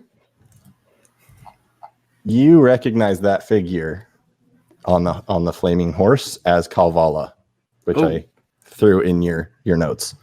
Oh crap! So, yeah. For those of you on the chat, that figure has been a recurring ominous figure. So we'll see what happens. So to set the scene, you are all around this statue that's kind of this center point in the city. About 120, got to write all this down, feet away, you see these vine creatures as well as this large, it's not quite like a tree ant, but it is tree-like and definitely bigger than the vines. Walking towards you. You're not quite sure how far away this figure on the horse is from you all. And the lights are kind of guiding you, not directly away from these vine creatures and this wood golem, but moderately away. And they are moving towards you. And it is Kaz's turn. Well, seeing this strange wood-like tree creature approaching us with great velocity, it's kind of hastening towards us. Is that right? It's coming right at us. It's moving towards you, yeah. It's coming right at us. And the lights that were summoned by Ariadne, I'm doing it, by Ashran's putting the amulet within the statue, they're leading away from this creature. Is that right? Yeah, so basically most of the creatures are in like a semicircle towards your east. The lights are going more or less southwest. So by following the lights, you would be going away from the creatures. Going away from. Well, seeing as this particular adventuring crew's standby has never been standing our ground, I'm going to initiate our running retreat. As I follow the lights, and whilst I'm leaving, I'm going to cast Vicious Mockery on that bloated garbage rat spawn chunk of wood scraps. Awesome, I love it. So I'm going to need a Wisdom save from yonder tree. It's not the wisest. Huzzah! An 8. Haha! Behold, 4 points of psychic damage as the tree feels bad for himself. And it has disadvantage on its next attack. And I move 25 feet closer to the lights and 25 feet farther away from danger. Okay. And it has disadvantage on its next attack, correct? That's right. Yep. Cool. Turnip is going to learn that whoever is tank for our party is the one who is in the back. And with that, it is Ashran's turn. And Turnip, you'll be next. Feeling motivated by just speaking to the Queen of the Court of Stars, I'm going to burst into just like flames, and from those flames a displacer beast is going to appear, like almost like it's like not crawling out of me, but crawling out of the flames, and it's like tail is like the end of the flames, and that's my wild shape ability as a wildfire druid, and that's and we're just gonna like defensively stand there. That's my That kicks ass. turn. That's super dope. Yeah. Red 13. Yeah. And Turnip, it is your turn as you watch this displacer beast appear out of flames from this person with you. Remind me again, how close is the closest enemy? Or It's about 120 feet, moving towards you quickly. Quickly. With purpose, I should say. Purpose. That's right. Yeah. I will probably take a few. Turn up. Your turn's up. Of steps behind the flaming displacer beast and take out a hand crossbow and ready the shoot whatever comes within 30 feet action or what have you. They probably won't get there, but I don't have a lot to do right now. I feel fine. Or do any of y'all seem beefy, as in mayhaps you use the strength stat? I feel like you said earlier, absolutely not. But I mean, you just saw think Fire I'm the beefiest, Panther. and that's not So, great. I mean, Nope. We go to a magic Ashrins are beef. school. The Fire Panther that none of us have met before is our new best friend. I did almost message you to be like, what's the party composition? I'm like, there's surely something for everything. There's not, friends. There's not. I'm marking big X out of it. That's fine. We've joked before that they'll know that I'm like trying to TPK them if they start going through a dungeon and there's just like athletics checks stacked in a row. It's like Bird Steven. We got 8 our characters, 10 roll new ones. We've been going. We started our podcast in 2012, but so we're finally level 19 in our adventure, and we all of a sudden ran up into a locked gate and a locked door, and we all looked at each other and we're like, we're level 19. And we have no strength-based character or rogues. It was like, well, I can cast Wish on the door, but that feels like a waste. What do we do? It was like 4 gods just stare at the door and be like, first wizard problems. Turns out there's 2 doors. You're absolutely screwed. You're like, I had a wish for the first door. What are the second door? But yeah, that is my entire turn. I pull out my hand crossbow and walk back a little bit. Okay. And Besky, it is over to you. I'm And gonna CP, you're take- next. I'm gonna take the most masculine teenage boy stance in front of Ariadne, and I'm gonna cast Hex. So you're gonna see stars form in front of what's the closest assailant or like creature that's at us right now. The large wood golem and these vine creatures all seem kind of equally distant. They are definitely in front. They're at least my favorite twice as word, close to you as equidistant.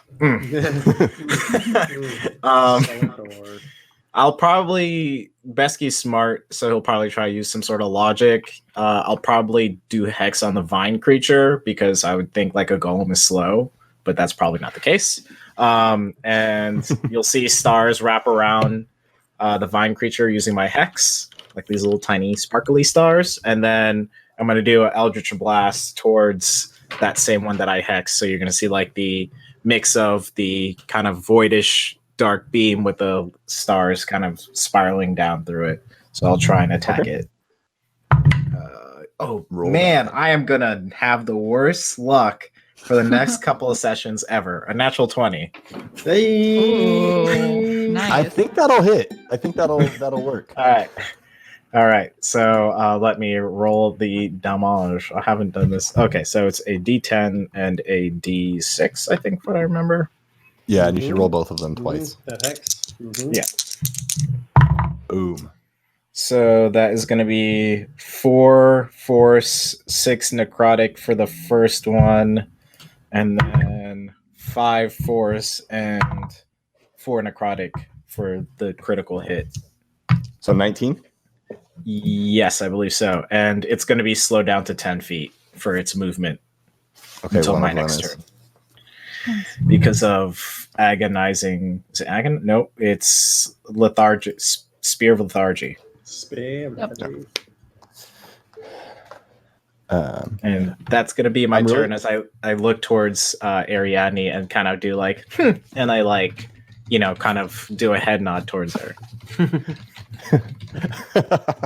I love 14-year-old showing off. And Sepia, it's your turn. Yeah, Sepia is gonna do the Team Warlock thing and also cast Hex on the Golem. Okay. And when she casts Hex, it's like these milky shadows kind of form around her hands. And she will Eldritch Blast at the Wood Golem. Okay. Which is, I have my character sheet on the other screen. 16 to hit. That will hit, I believe. Yes, that hits. Dope. 6 force, 3 necrotic, and it is repelled backwards 10 feet. Okay. And then she will back up another 15 feet to get behind the front line flaming Displacer Panther, who's clearly say where you're heading again. Behind. Yeah, she's gonna back up 15 feet to get behind the flame Displacer Panther. Okay. And not be in the front line. Okay. And hold on. I want y'all to say hi to my beautiful wife because she's the best. Hello, beautiful wife. Hello, She's beautiful. right. Hi, everyone. Yep. Hi, beautiful wife. Hello, beautiful Came wife. to try to set up a fan to blow at my husband so he doesn't die. Does that ruin the audio though? It might actually. I'll pick up the fan.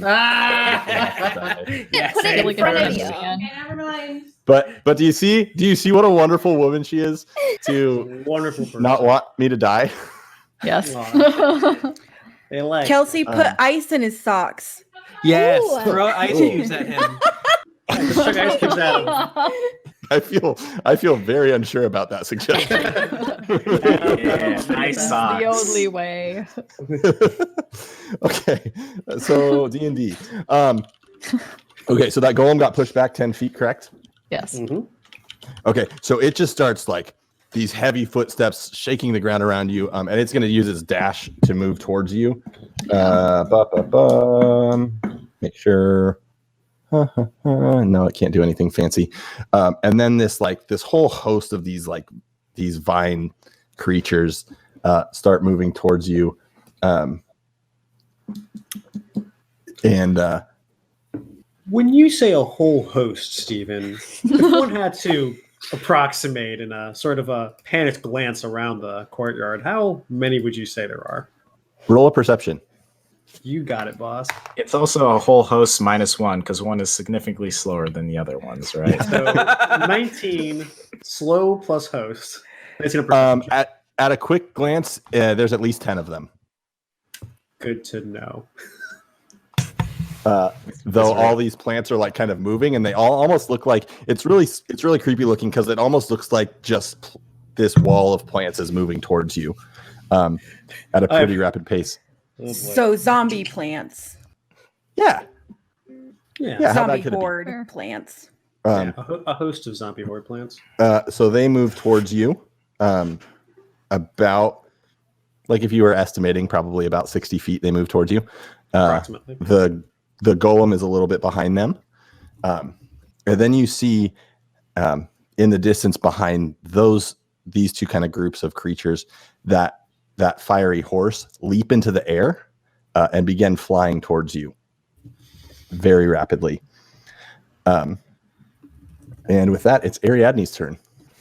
Okay. These plant creatures, are they all pretty close to each other or spread out? They're like kind of side by side with one another, so they're not like one big clump. They're like kind of every 5 feet is one running in like a line towards you.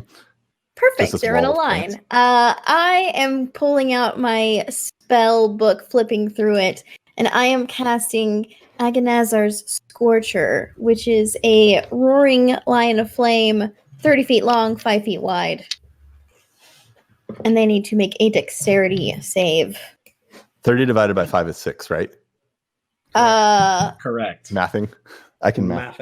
Yes. Correct. What does this math you speak of? Wait, they rolled a 30? No, he's No. Oh. I was how many of them are in that line is what I was. Oh, was asking. gotcha. Okay, yeah. Ooh, that's good rolls. Okay, nice. Yeah, you better watch out that these minion things are rolling 30s. I'm out to kill.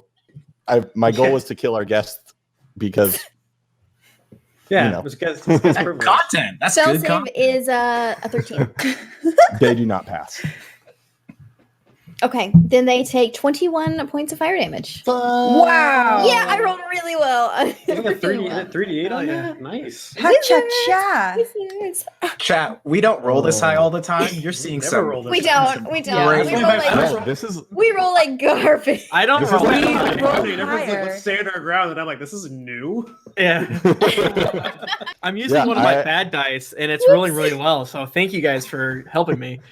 Hey, it's all for We Trevor roll Project. higher the more you donate. That is true too. Facts. It's Facts. But also, we roll worse the Don't more check you that. donate. If you want that to happen, like in the Naruto stream, when we did bad and we kept We on can rolling do bad, either it was or. funny. We're very flexible. Yeah. We're very Yes. flexible. You just Yeah. have to, if you want us to roll bad, you have to outbid the people who want us to roll well. So Yes. just, There you go. you know, you're- Also, if someone donates like $100, I'll probably just throw in a dragon right now. That's my credit card. Look at Adelaide's face. So far, Turnip died in the Leaf Village, and we know he's eventually going to work in a hell bank. So who knows how this is going to end? So yeah, as this flame like spreads across these vine creatures, you watch as a lot of them. They don't go down, but they're charred. Moving seems more painful for weird zombie plant creatures. Okay. And it is back to the top with Cause, followed by Ashrin. So looking around and seeing that we are not adopting strategy A of running, cause it's confused for a moment. How far off is this flaming creature of screaming doom that we've only heard and run from up until now? You would guess a couple 100 feet, though you Couple 100 feet. Okay. But the speed at which this flaming horse is flying towards you, that distance is being closed rapidly. Okay, so it's real far, but not for long.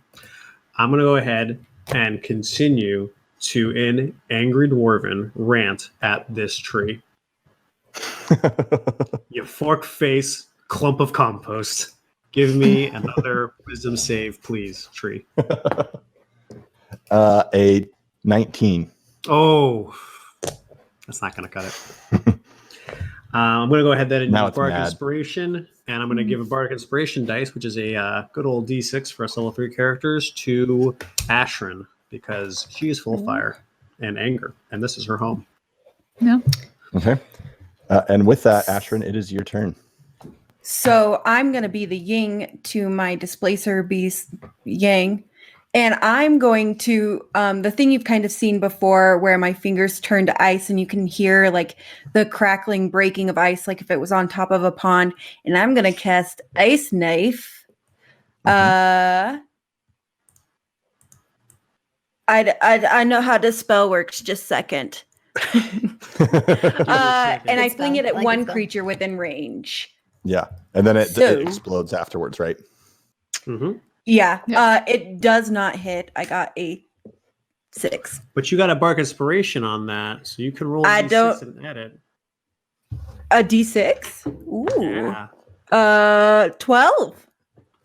A 12 hits. Yeah. Well, Nice. actually, I should say, what were you intending to shoot before I said that? Oh, whatever the closest zombie Okay, yeah, that creature- hits. Okay. That just hits. Are you shooting one of the ones that's like on fire or one that's not hurt? There's One that's on fire. And I want it to like sizzle it and cause that like sizzling ice. Yeah. And that's 6 points of damage. and then the ones around it have to roll a save, correct? It says the target and each creature within 5 feet must succeed on a dexterity saving throw. Oh, so you didn't need to roll. No, For the it's first one I it's did. a Make a target. ranged spell attack against Oh, the Yeah, target. the target can get hit again. Gotcha. Yeah, Okay. it's the shard explodes So they all- on impact. They fail as it explodes. Ooh. Flutter. Yeah, as you watch this ice knife go flying in, slam into one of these creatures, and then explode as the first one falls to the ground, and then two more as these shards kind of slam into it. You hear that as the ice hits this fire, which you would think would be beneficial to plants. In fact, it kills two more of them. Nice. And then as a As three of bonus, these go down. sorry. And then as a bonus action, my displacer beast is kind of going to take a defensive stance in front of the whole group. And it has this thing called Flame Seed, which is a ranged weapon attack. And it's going to like open its mouth kind of like a dragon and shoot a flame seed at the golem. Okay. What's the range on And- that? 30 feet? It's about 80 feet away from you. Just kidding. One of the zombie things. Those are about 60 feet away from you. Just kidding. It's just going to be really defensive and mean looking. Perfect. Can you save it in action or something? I don't know. I'm not. No, really it has to take the Yeah. action when I do. Oh, gotcha. It does. No worries. You can dodge. But no, he looks really cool. So no Oz. Nice. If you can dodge a vine, you Scary. can dodge a ball. Yeah. Ballfire. Ballfire people. And Turnip, it is your turn. All right, you said 60 feet away? Yep. Okay. Well, F it. I'll plink away at it with disadvantage. Why not? Well, it moved 60 feet last time. I will do. Does it look like this displacer beast is going to use its teefies at all, or what? Or are you just going to shoot? I have no way if there's any way to. All right, maybe as a free action, like, are you going to try to bite them at all? No, I say- not me. To Ashrin. Yeah, Tashrin. I'm not going to try to bite them, but my beastie might. Okay. Can I give your beastie? I go into my little satchel and I pull out this little bit of, it's like basically a meatball, and I just put it in front of the beast's face, and I let the beast eat this delicious treat.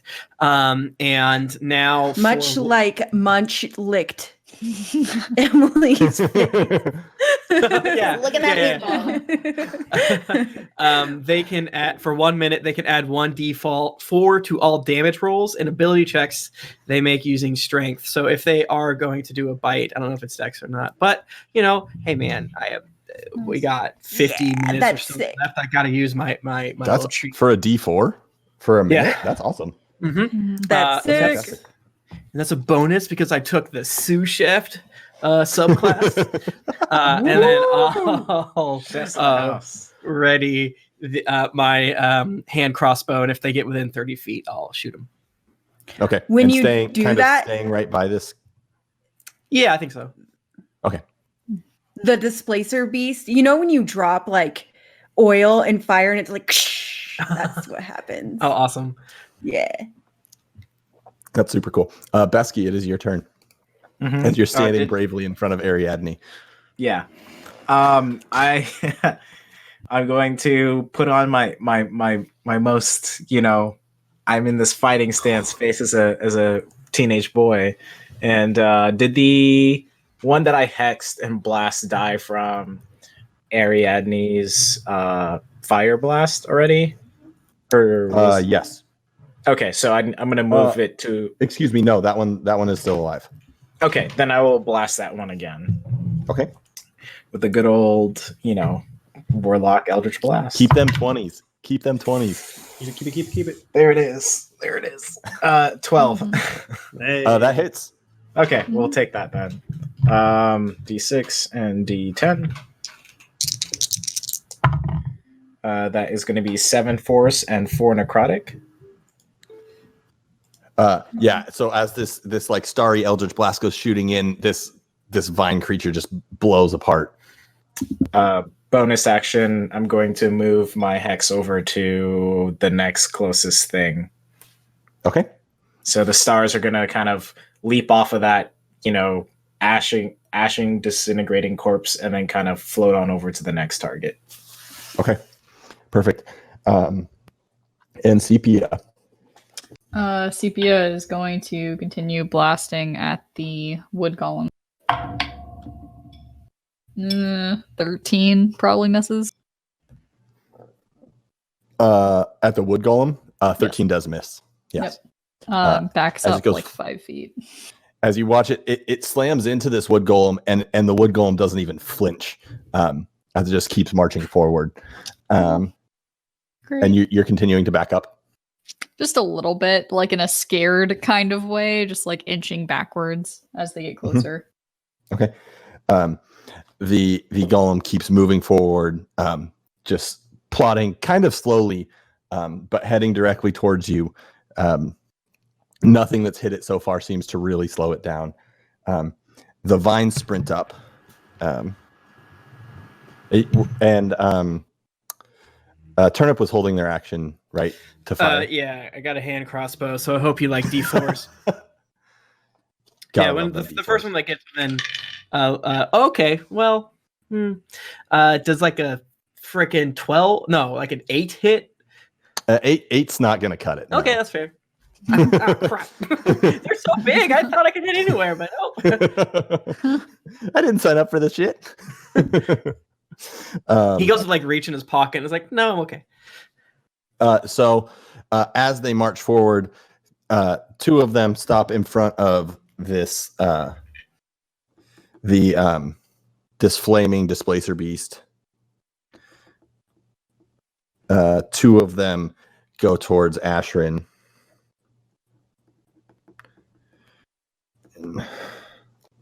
Let's see, 2, 4, 6. Two of them kind of keep moving on towards Turnip. Steven, you were supposed to just kill Turnip, not me too. That was what we agreed on, Steven. I feel like I would only kill the party and save the guest. Very true. Oh, Isn't that like Etiquette. No, is that's chivalrous? bad form. Is No, chivalrous that's the right way to say it? Chivalrous. And then behind it, this wood golem keeps creeping up, but it's still about 40 feet behind. And so the two at the displacer beast reach out. That's where it went. And if I had D20s, I would lose them. There we go.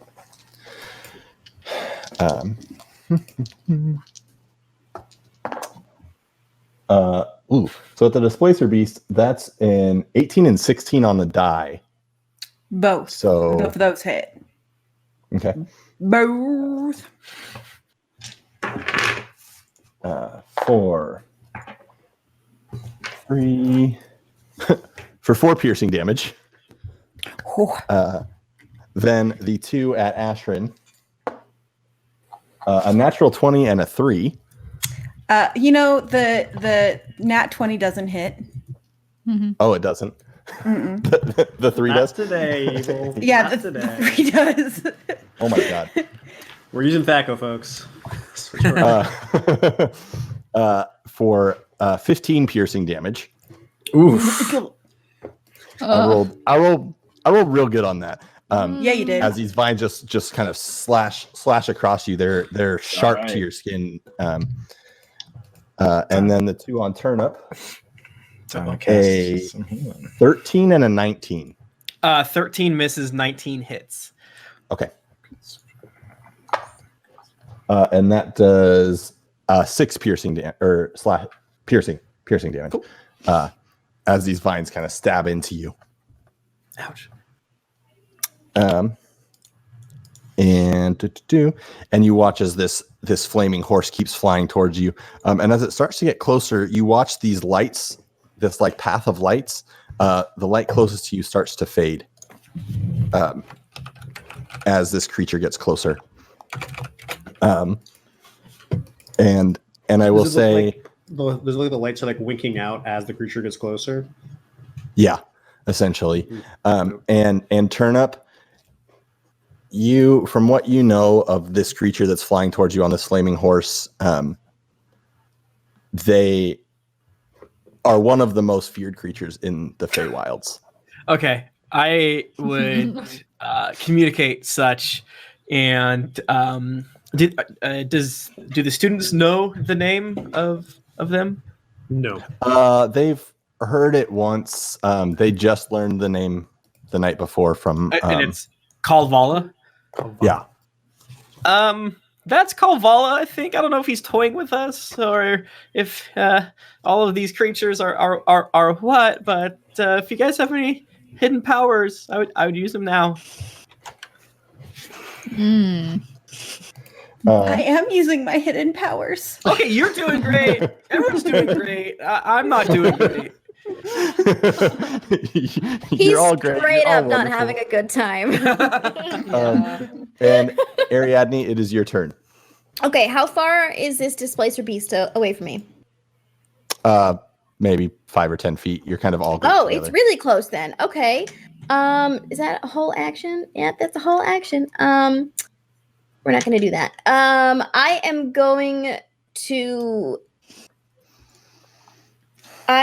to cast which no, that's a range one. We're going to do a shocking grasp since it's right there.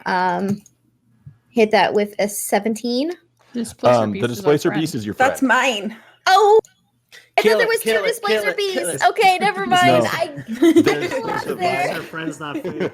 I got a little lost there. Sorry. I thought there was two for some reason. It's just the easy to do plant with and then displacer horse beasts, they guy, kinda, like, right? waver back and forth. There's a wood golem. The wood what- golem, Yeah, right? Tiny creatures. Okay. What's the distance on the wood golem to me? It's about 40 feet away from you. About 40 feet away. Okay, then I will move up about 10 feet, and what I am going to do is cast Witch Bolt on this thing. That's a 15. That hits. Yes. Okay. Yes. Okay. And I am also going to, with that spell, I am going to send out a star. Within range of the spell, and the spell is 30 feet. Does it still seeing the guy on the horse? Is he just still doing his thing, or is he coming towards us? It's that horse is flying towards you. Flying rapidly. towards us. He's coming up the I hill right now. Okay, I am gonna position that about 30 feet away in his direction, where it looks like it's gonna be in his Yeah, path.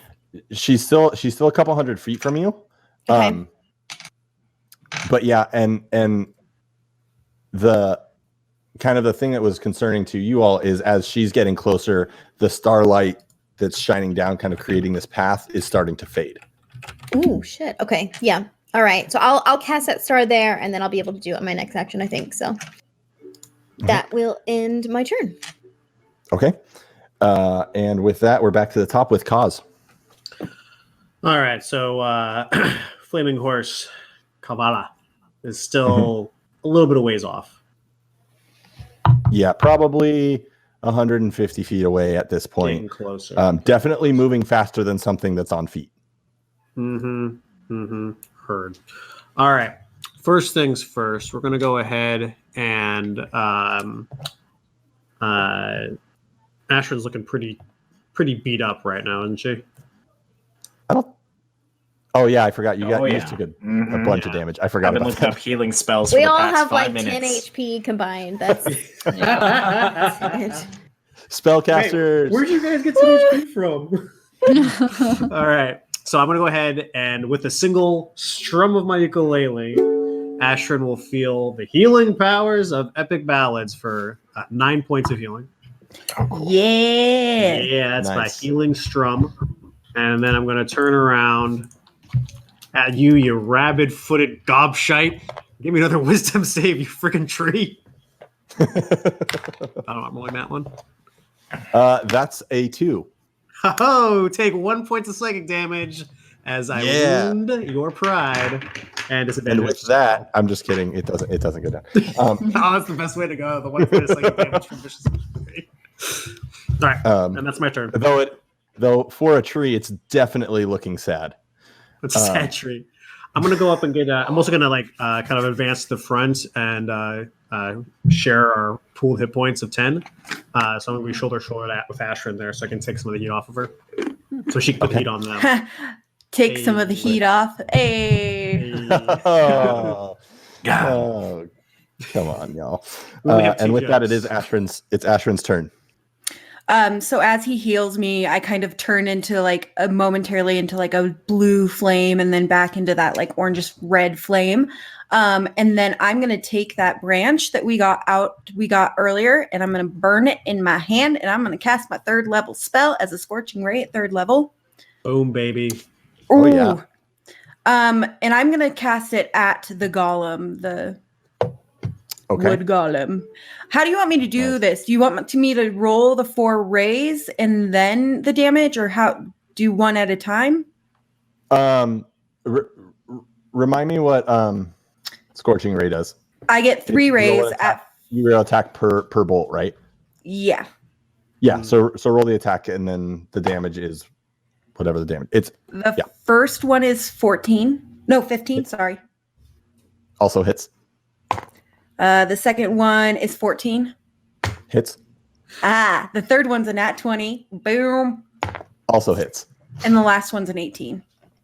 Also hits. Holy shnikes. 2d6 and then 1 is doubled. Is that how we're doing it? Yep. So that's going to be 10d6, yo. Oh, 10d6. Oh, I don't have 10. Okay, so the first one, will somebody keep track for me? Because I can't really get math. Sure. 8. Okay. 11. 5. 5. And then I'll roll 1 more for the d20, and that's 8. 37. Not bad, not bad. Okay, gotta check something real quick. Does that meet its massive damage threshold, Steven? Are we doing that? Wow. So, thank you for laughing. So as you pull out this like little stick, you feel this strange magic. The songs you've heard in your soul kind of amplify this scorching ray that you sent out before, and you all watch as this fire launches out of both of Ashrin's arms and blasts into it, though this branch kind of dissipates. Though it doesn't burn, surprisingly, given the fire, it just kind of like magic disintegrates into the air.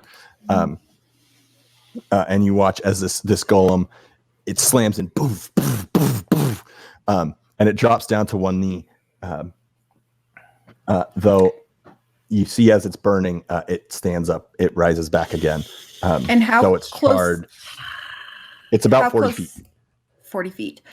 So my beastie is going to. Oh, it's not close enough. Forward? Yeah, but he's going to move forward 30 feet and just. It's going to take. It's going to take. Go at it like a police attack dog. Nice. Both of these viney creatures that lash out at it miss as it just kind of gallops off essentially towards it and make its attacks. And its attack, it can use the dodge action as if it doesn't attack. So if that comes up. Okay. Is it attacking? No, it can't get to the golem. Oh, okay. I understand. But it's kind of standing in front, and then it's using the dodge attack. Didn't it have that like fire thing out of its mouth? Yes, it did. Thanks it for was within 30 reminding feet, me. Right? Yeah. So he's going to go 30 feet, and it's going to blast its little dragon breath things at it. Poo, Mm-hmm. poo, Mm-hmm. poo, poo. Where is my thing for it here? I'm so sorry. I closed the window. You good? You good? So it's a ranged attack. Oh gosh, 9. That misses. Okay. But it is that creature, while it did stand up and rise, like you see his branches are literally burning off of it. Oh, you set it on fire. Well done. And it is Turnip's turn. All right. So, is there a tree near me? The one that tried to punch me? Yeah, there's two right next to you of these like vine creatures. Perfect. So I reach into my bag and I pull out what looks to be a little bit of, I guess, like a milky substance. And I take it and I throw it in the tree's mouth. And they need to make a Constitution saving throw, please. They need to be Yeah, they do. 13. Just trying not to engage my incredibly filthy mind because the character's a child. I simply do not know what you mean. The character is a child, or you're The a character's child? a child. No, the character's a child. I have to not have a dirty mind. So I saw the look on your face creep up, and I was like, You said a con save? Yeah. That's a 12. Perfect. So it goes to sleep as I throw almond milk sprinkled with nutmeg. And the tree just goes to sleep. Hopefully it's not. oh, you made a sleepy time beverage. Yep, Yeah, a little bit the of tree just time milk. the vines kind of just curl up real nice. It's almost like like, a a hose weeping being willow. put away. Yeah. Yeah, like a hose being put away. It's coiled up nicely. I probably just yell, sleep. Close up. Yeah, if there's any flowers, yeah. And that is my turn. Okay. Don't hit this one; it's asleep. Shh, sleeping. Shut up. And Besky, it is your turn. Right. We still see the fiery steed coming towards us, right? And it's 130 feet, is what you said? More or less, yeah. Okay. We just keep running into this. So Besky doesn't know whether or not it's dangerous or not, but he's going to try and slow it down. So I'm going to let go of Ariadne's hand. I'm going to step 10 feet forward, and I'm going to try and Eldritch Blast it with Lance of Lethargy. Because I was so descriptive, it'll probably miss. Natural 20. What the fuck is that? Is that your third or fourth? I think it's like my fourth. I don't know, Oh my man. This is God. Dream. I'm not lying. Like, this Whatever is- dark god you prayed Lucky. to, man. Lucky. That's a 20 right there, Yes. boy. Ooh, baby. That's amazing. Jesus. All right. Ooh, baby. Roll that damage. All right. Are you, just for clarification, the fiery horse or the creature riding the fiery horse? The fiery horse, because that's the one. I figured that's how it's traveling so quickly. So Yeah, just thought I'd clarify. yeah. Fiery horse. Okay.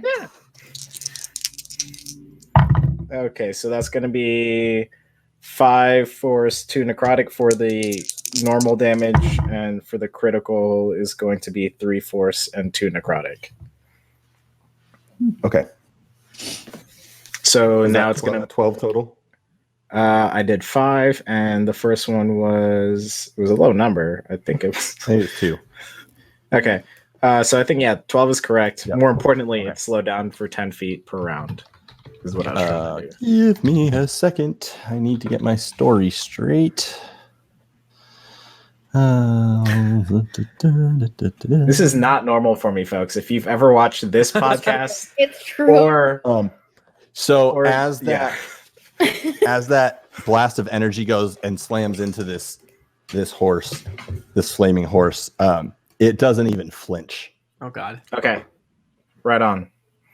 Can I tell that like the stars have an effect of slowing it down at all, or is it just like it's just beaming It slows down a little bit. It's moving real fast. real fast? Okay, got it. Yeah. All right, so that was that. I feel like I should be good with my action economy, so I'm going to do 1 healing light as a bonus action because I can do that to Ashrin. So I just got to roll a d6 here. So that's 3 points of healing towards you.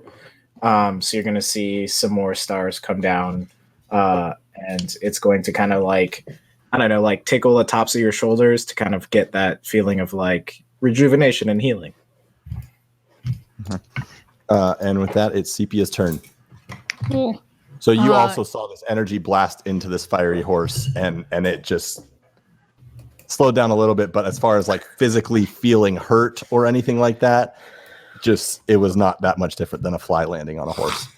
Yeah, continuing the Team Warlock trend of us thinking similarly. I'm going to try to Eldritch Do Blast it. the rider off the horse. Okay. There you go. Do it. Okay. Yeah. 22 to hit. Boom! That does hit. For 3 force damage, and it is pushed 10 feet backwards. Okay. And it's going to... It's like when someone like tries to stop the car real fast and do a seatbelt check and then hit the acceleration again. And you just like... sorry, how much force? Did you say 3 3. force? Yeah, 3 force. Right. And so you push the rider back 10 feet. Yep. And you watch as they kind of fall. They fall down to the ground. You hear that screech ring out. And that's that. Just so you know, that might have just saved everybody's life. Clearly. Oh my God. Sweat a little bit. Sweat a little bit. Nice job. Excuse me. Those were 2 different things. Okay. And you hear that screech ring out. And this time, as it's much closer than you've ever been to it, like it makes all the hairs on the back of your neck stand up. It's just chilling, the evil you feel pursing through that. I am going to also give you all a little lore reminder that Kalvala is the creature that Professor Willowsong has pledged herself to. That's right. Just a friendly DM reminder because I'm a nice person. Yeah. Wait a second. This might not be the type of thing we can really fight.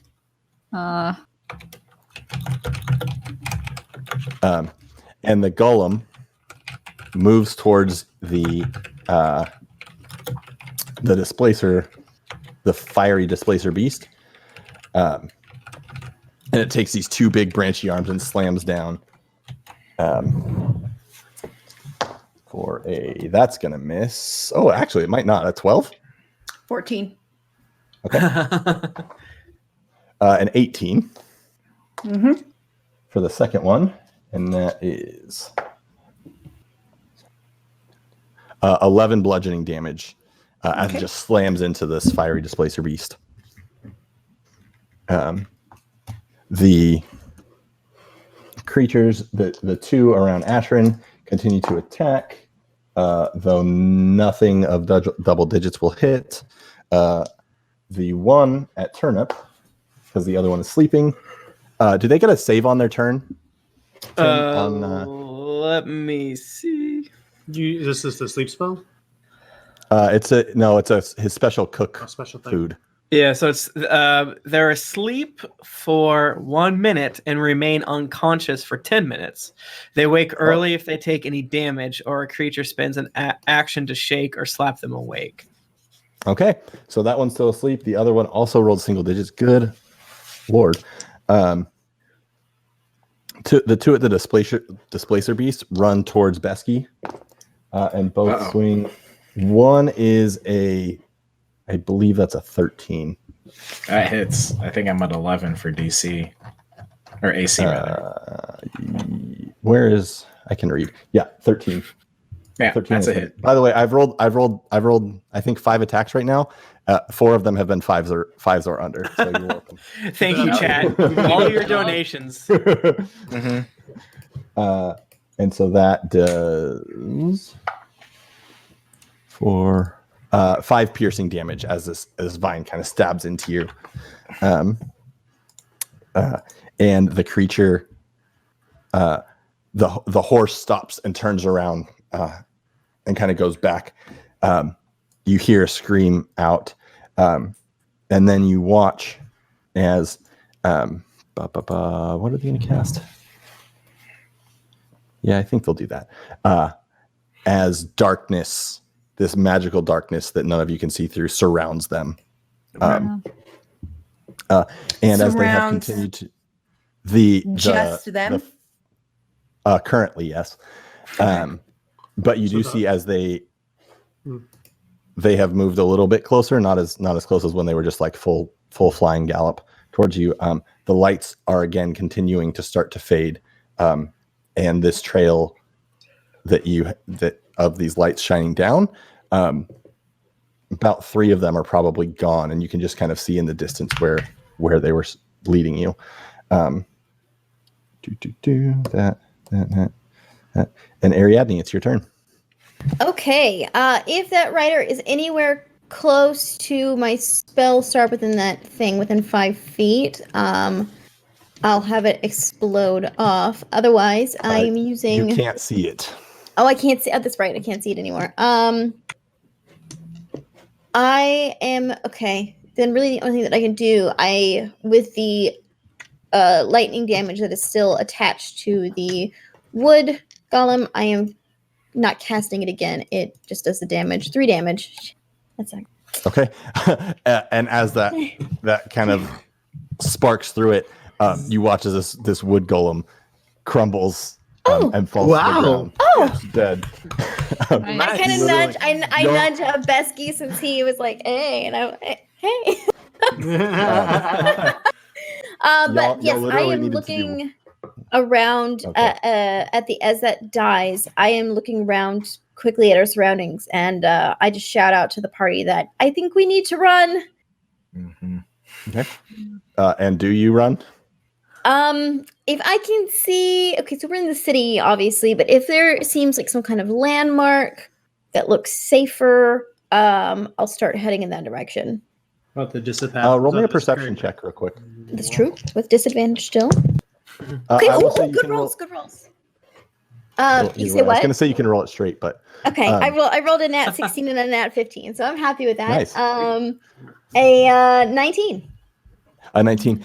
So as you look, these lights seem to be guiding you. There is one tree 120 feet away from you that has regular color.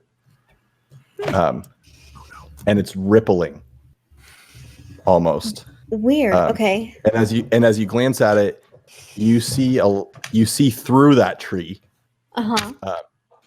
You see a library that you're familiar with. Like the school library? That's what it looks like. Dun, dun, dun. Follow me, and I just start running towards that. That's strange. Okay. Yeah, I'll start running that way. That'll end my turn. And with that, it is back to Kaz's turn. And I see Ariadne heading towards the upside down library. Do the disappearing path of starlight that's the stars are illuminating, is that in the same direction? It's leading towards this. That's how she followed the kind of line of sight of this light Stars. Mm-hmm. to that. Yeah. All right. And in between us and the library, there are no enemies to be seen. Not that you can see. Not to be seen. Okay. Or any of our always there. I know we're surrounded by enemies. Ever vigilant. Are there any of these vine creatures in melee with any of our anyone in the party right now? Yes, there's one with Turnip, one sleeping, 2 with Ashrin, and 2 with Besky. Jeez, man. Yeah. All right. Thank you for That evil DM smirk. Yeah. Yeah, I'm You gonna love to see it. I might not get all of them, but I'm gonna get a couple. Oh boy. All right. Remember, disengage action is the thing. That's right. You know what it really is. That doesn't do damage though. No, it doesn't. Yeah, you're right, though. You're right. You're right. That's right. All right. I'm gonna target one of the. I'm gonna point my ukulele right at one of the creatures surrounding Ashrin. I'm next to Ashrin, so they're next to me as well. You ran back initially a little bit, so you're about 25 feet behind Ashrin. Okay. You're the only one who really actively ran initially, and everybody else stood your ground. Guys, the dwarf ran first. He's our hype man back there. Like, get him. Yeah. Get him. You're gonna take a punch in the head, you lard-brained puddle of compost. And I shout at one of the vine creatures next to Ashrin for another wisdom save for vicious mockery. Okay. Turns out a lot of the charm and enchantment spells I have don't affect creatures. What's your DC? Less than 4. It is a big ol' 13. No, it's a 12. 11. Oh, suck on 2 psychic damage of feeling sorry for yourself as next attack. And one of the vines next to Ashrin gets a really sad look on its viney face and just crumbles to the ground. That's right. That's right. Wither in shame.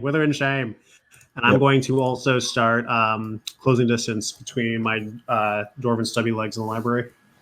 Okay. And Turnip, it's your turn. Which was the one of the vines, the one that's not asleep, destroyed? Was that the one, or no, it was not one of the ones. You are after cause, and I can read. That's true. So it's actually Ashrin's turn. Is any of my companions within 5 feet of me? Yeah.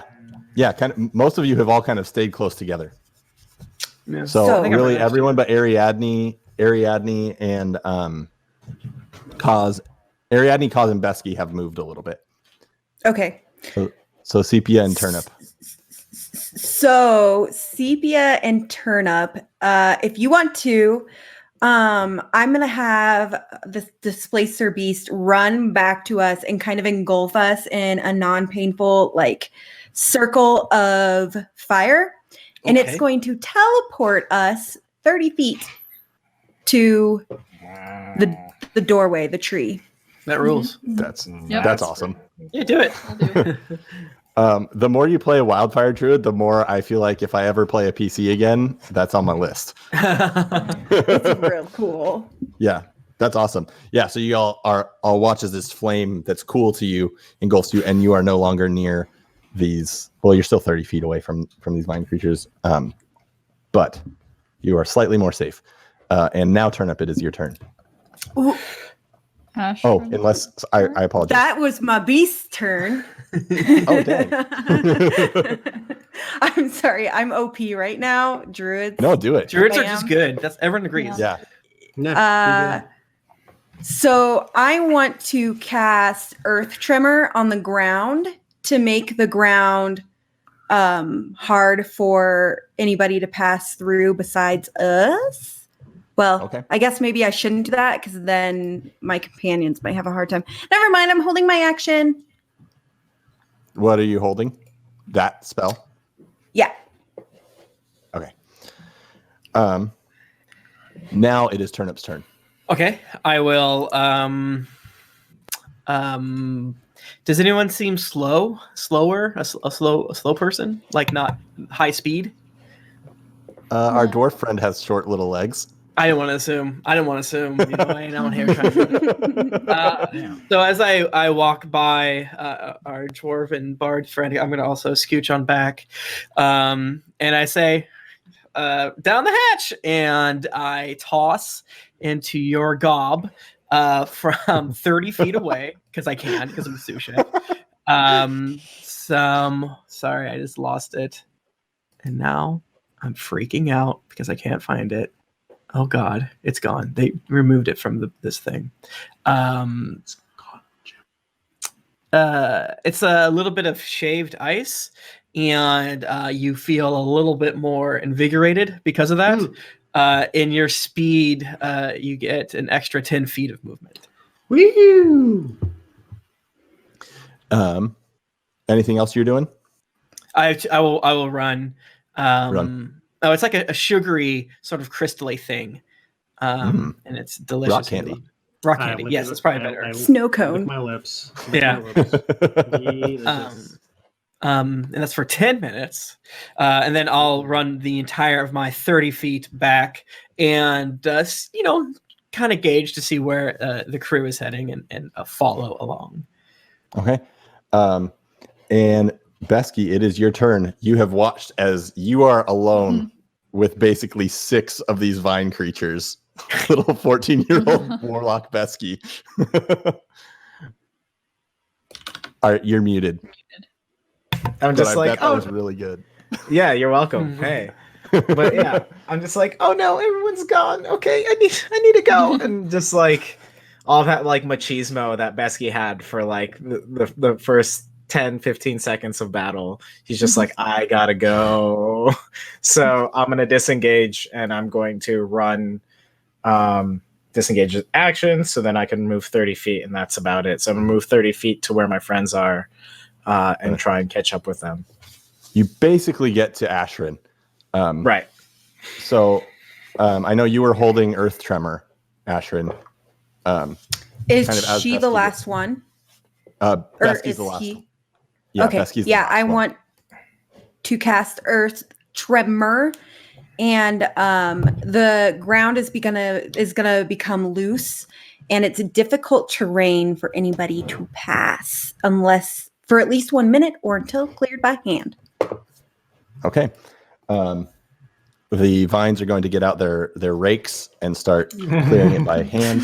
You No, just got one rake and they pass between them and they're like, oh, no, you're not doing that right. Sepia, it is your turn.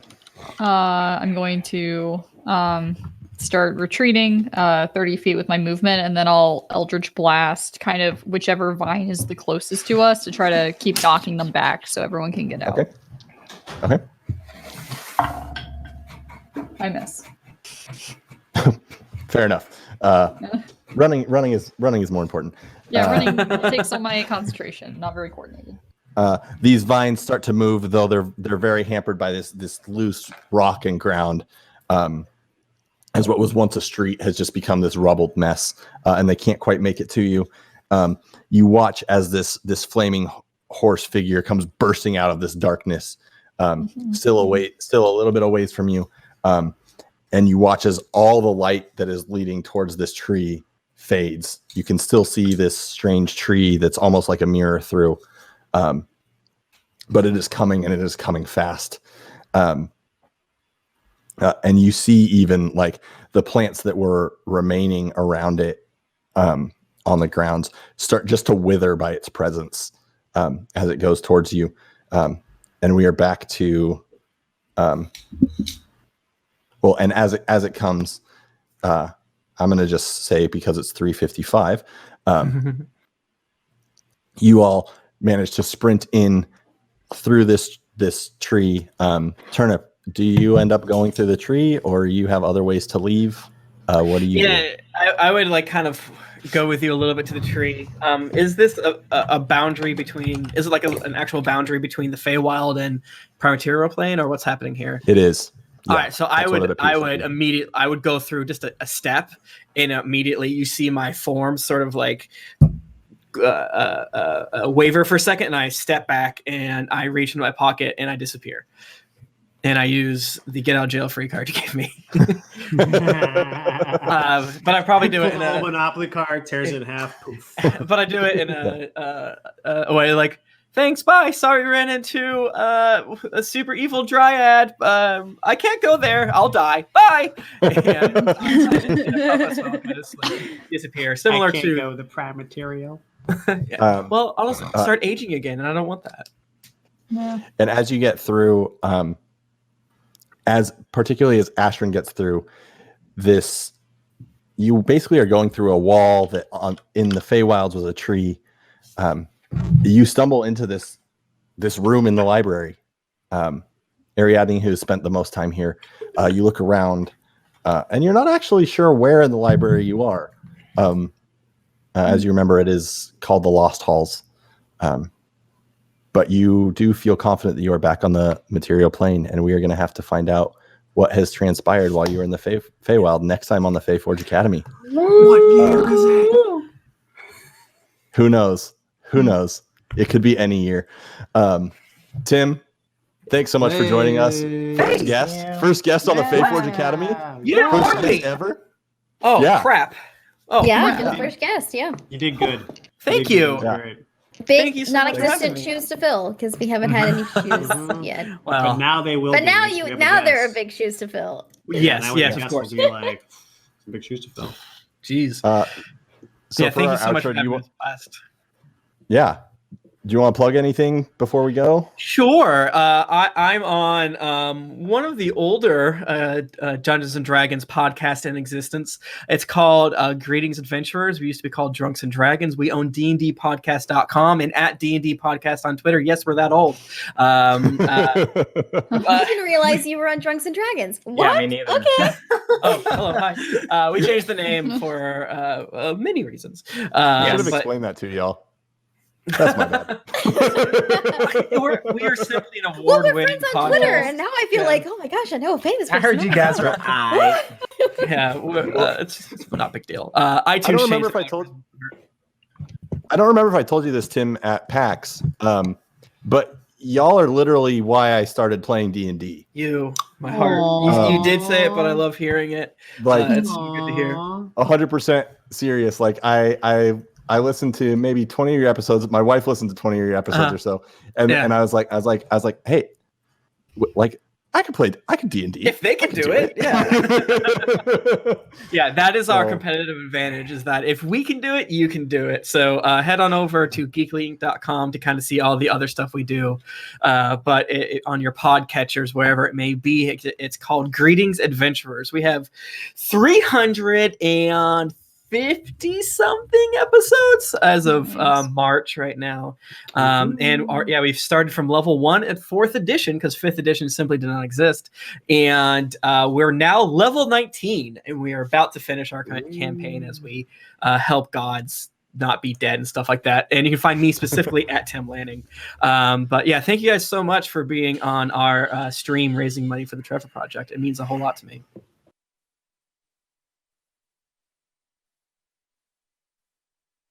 The honor to be able to be a part of something that's raising money for something so important. I know everybody in our group really values what the Trevor Project's doing, what you guys are doing through this. So yeah, thanks for reaching out. And chat, thanks for hanging out. Hope you enjoyed the story. If you liked it, we don't have 300 episodes. We have 15. That's so much more consumable. What are you doing? Very Download accessible. all of them. Yeah. So y'all can catch up. It's a fun story, I think. I'm a little biased. But yeah. Someone asked about a giveaway in chat. Did we do it? Yeah, John will pop in and handle that as I run away. But let's finish all of your guys' outros. But definitely, please, as a thank you from the GeeklyInc community, go download Faeforge Academy wherever fine podcasts are sold. Yeah, thank you. Let's start with the top of my screen. So Adelaide. I'm Adelaide Gardner, or Adelaide on Twitter. I am 1/4 of a new company called Action Fiction.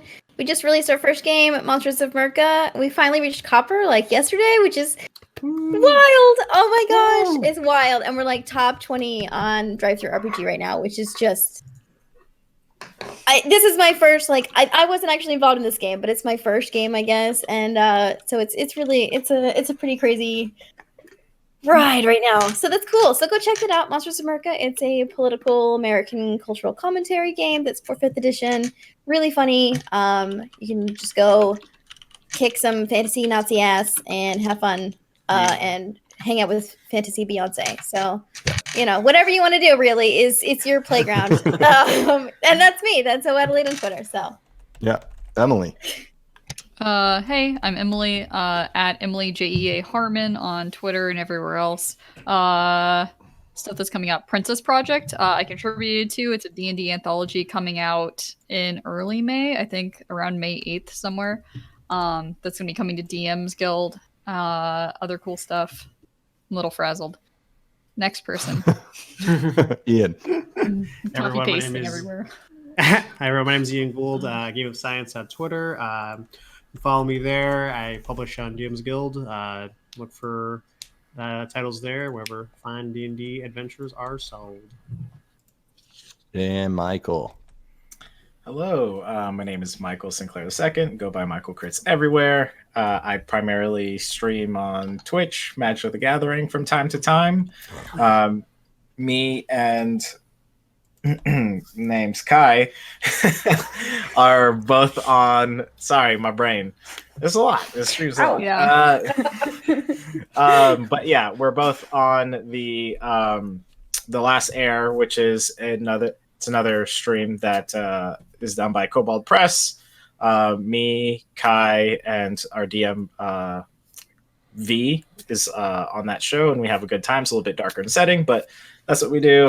You can see that information posted on the chat, and yeah, that's it. And Kai? Hey, I'm Stonefly_Kai on Twitter and Instagram. As Michael said, I play on the Cobalt Press stream on Sundays. On Wednesdays, we've partnered with Renegade Games, and we're doing an Overlight campaign, which is really sick. It's a lot of fun. We only are one episode in, and you can catch my mini painting stuff on Twitter and Instagram. Cool. And I'm Steven. I'm at @the_bad DM on Twitter. I run this. I'm also the DM for the Not Quite Heroes podcast, at NQH podcast on the Twitter lands, I believe. And again, Tim and Geekly, thanks so much for letting us be a part of this.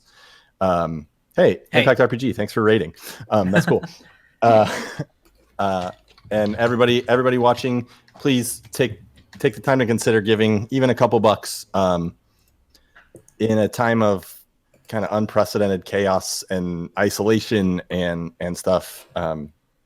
Taking care of people struggling with things like suicidal ideation and depression, particularly in the LGBTQ community, is a really big deal. And even a couple dollars can literally contribute to saving a human being's life. And I think everybody is worth that. Yeah.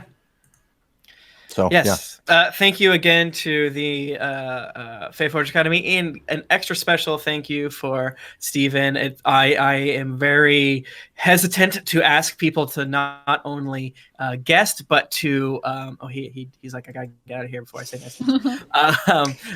He died of heat. Make sure to get those donations in. Yeah, his computer exploded. I pushed the wrong button, y'all.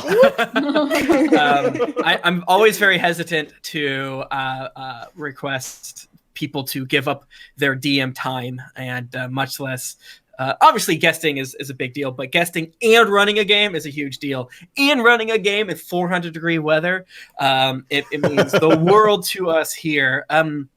So yeah, once again, please follow all those fine Faeforge folks. Emily leaked all of their Twitters and so forth like that.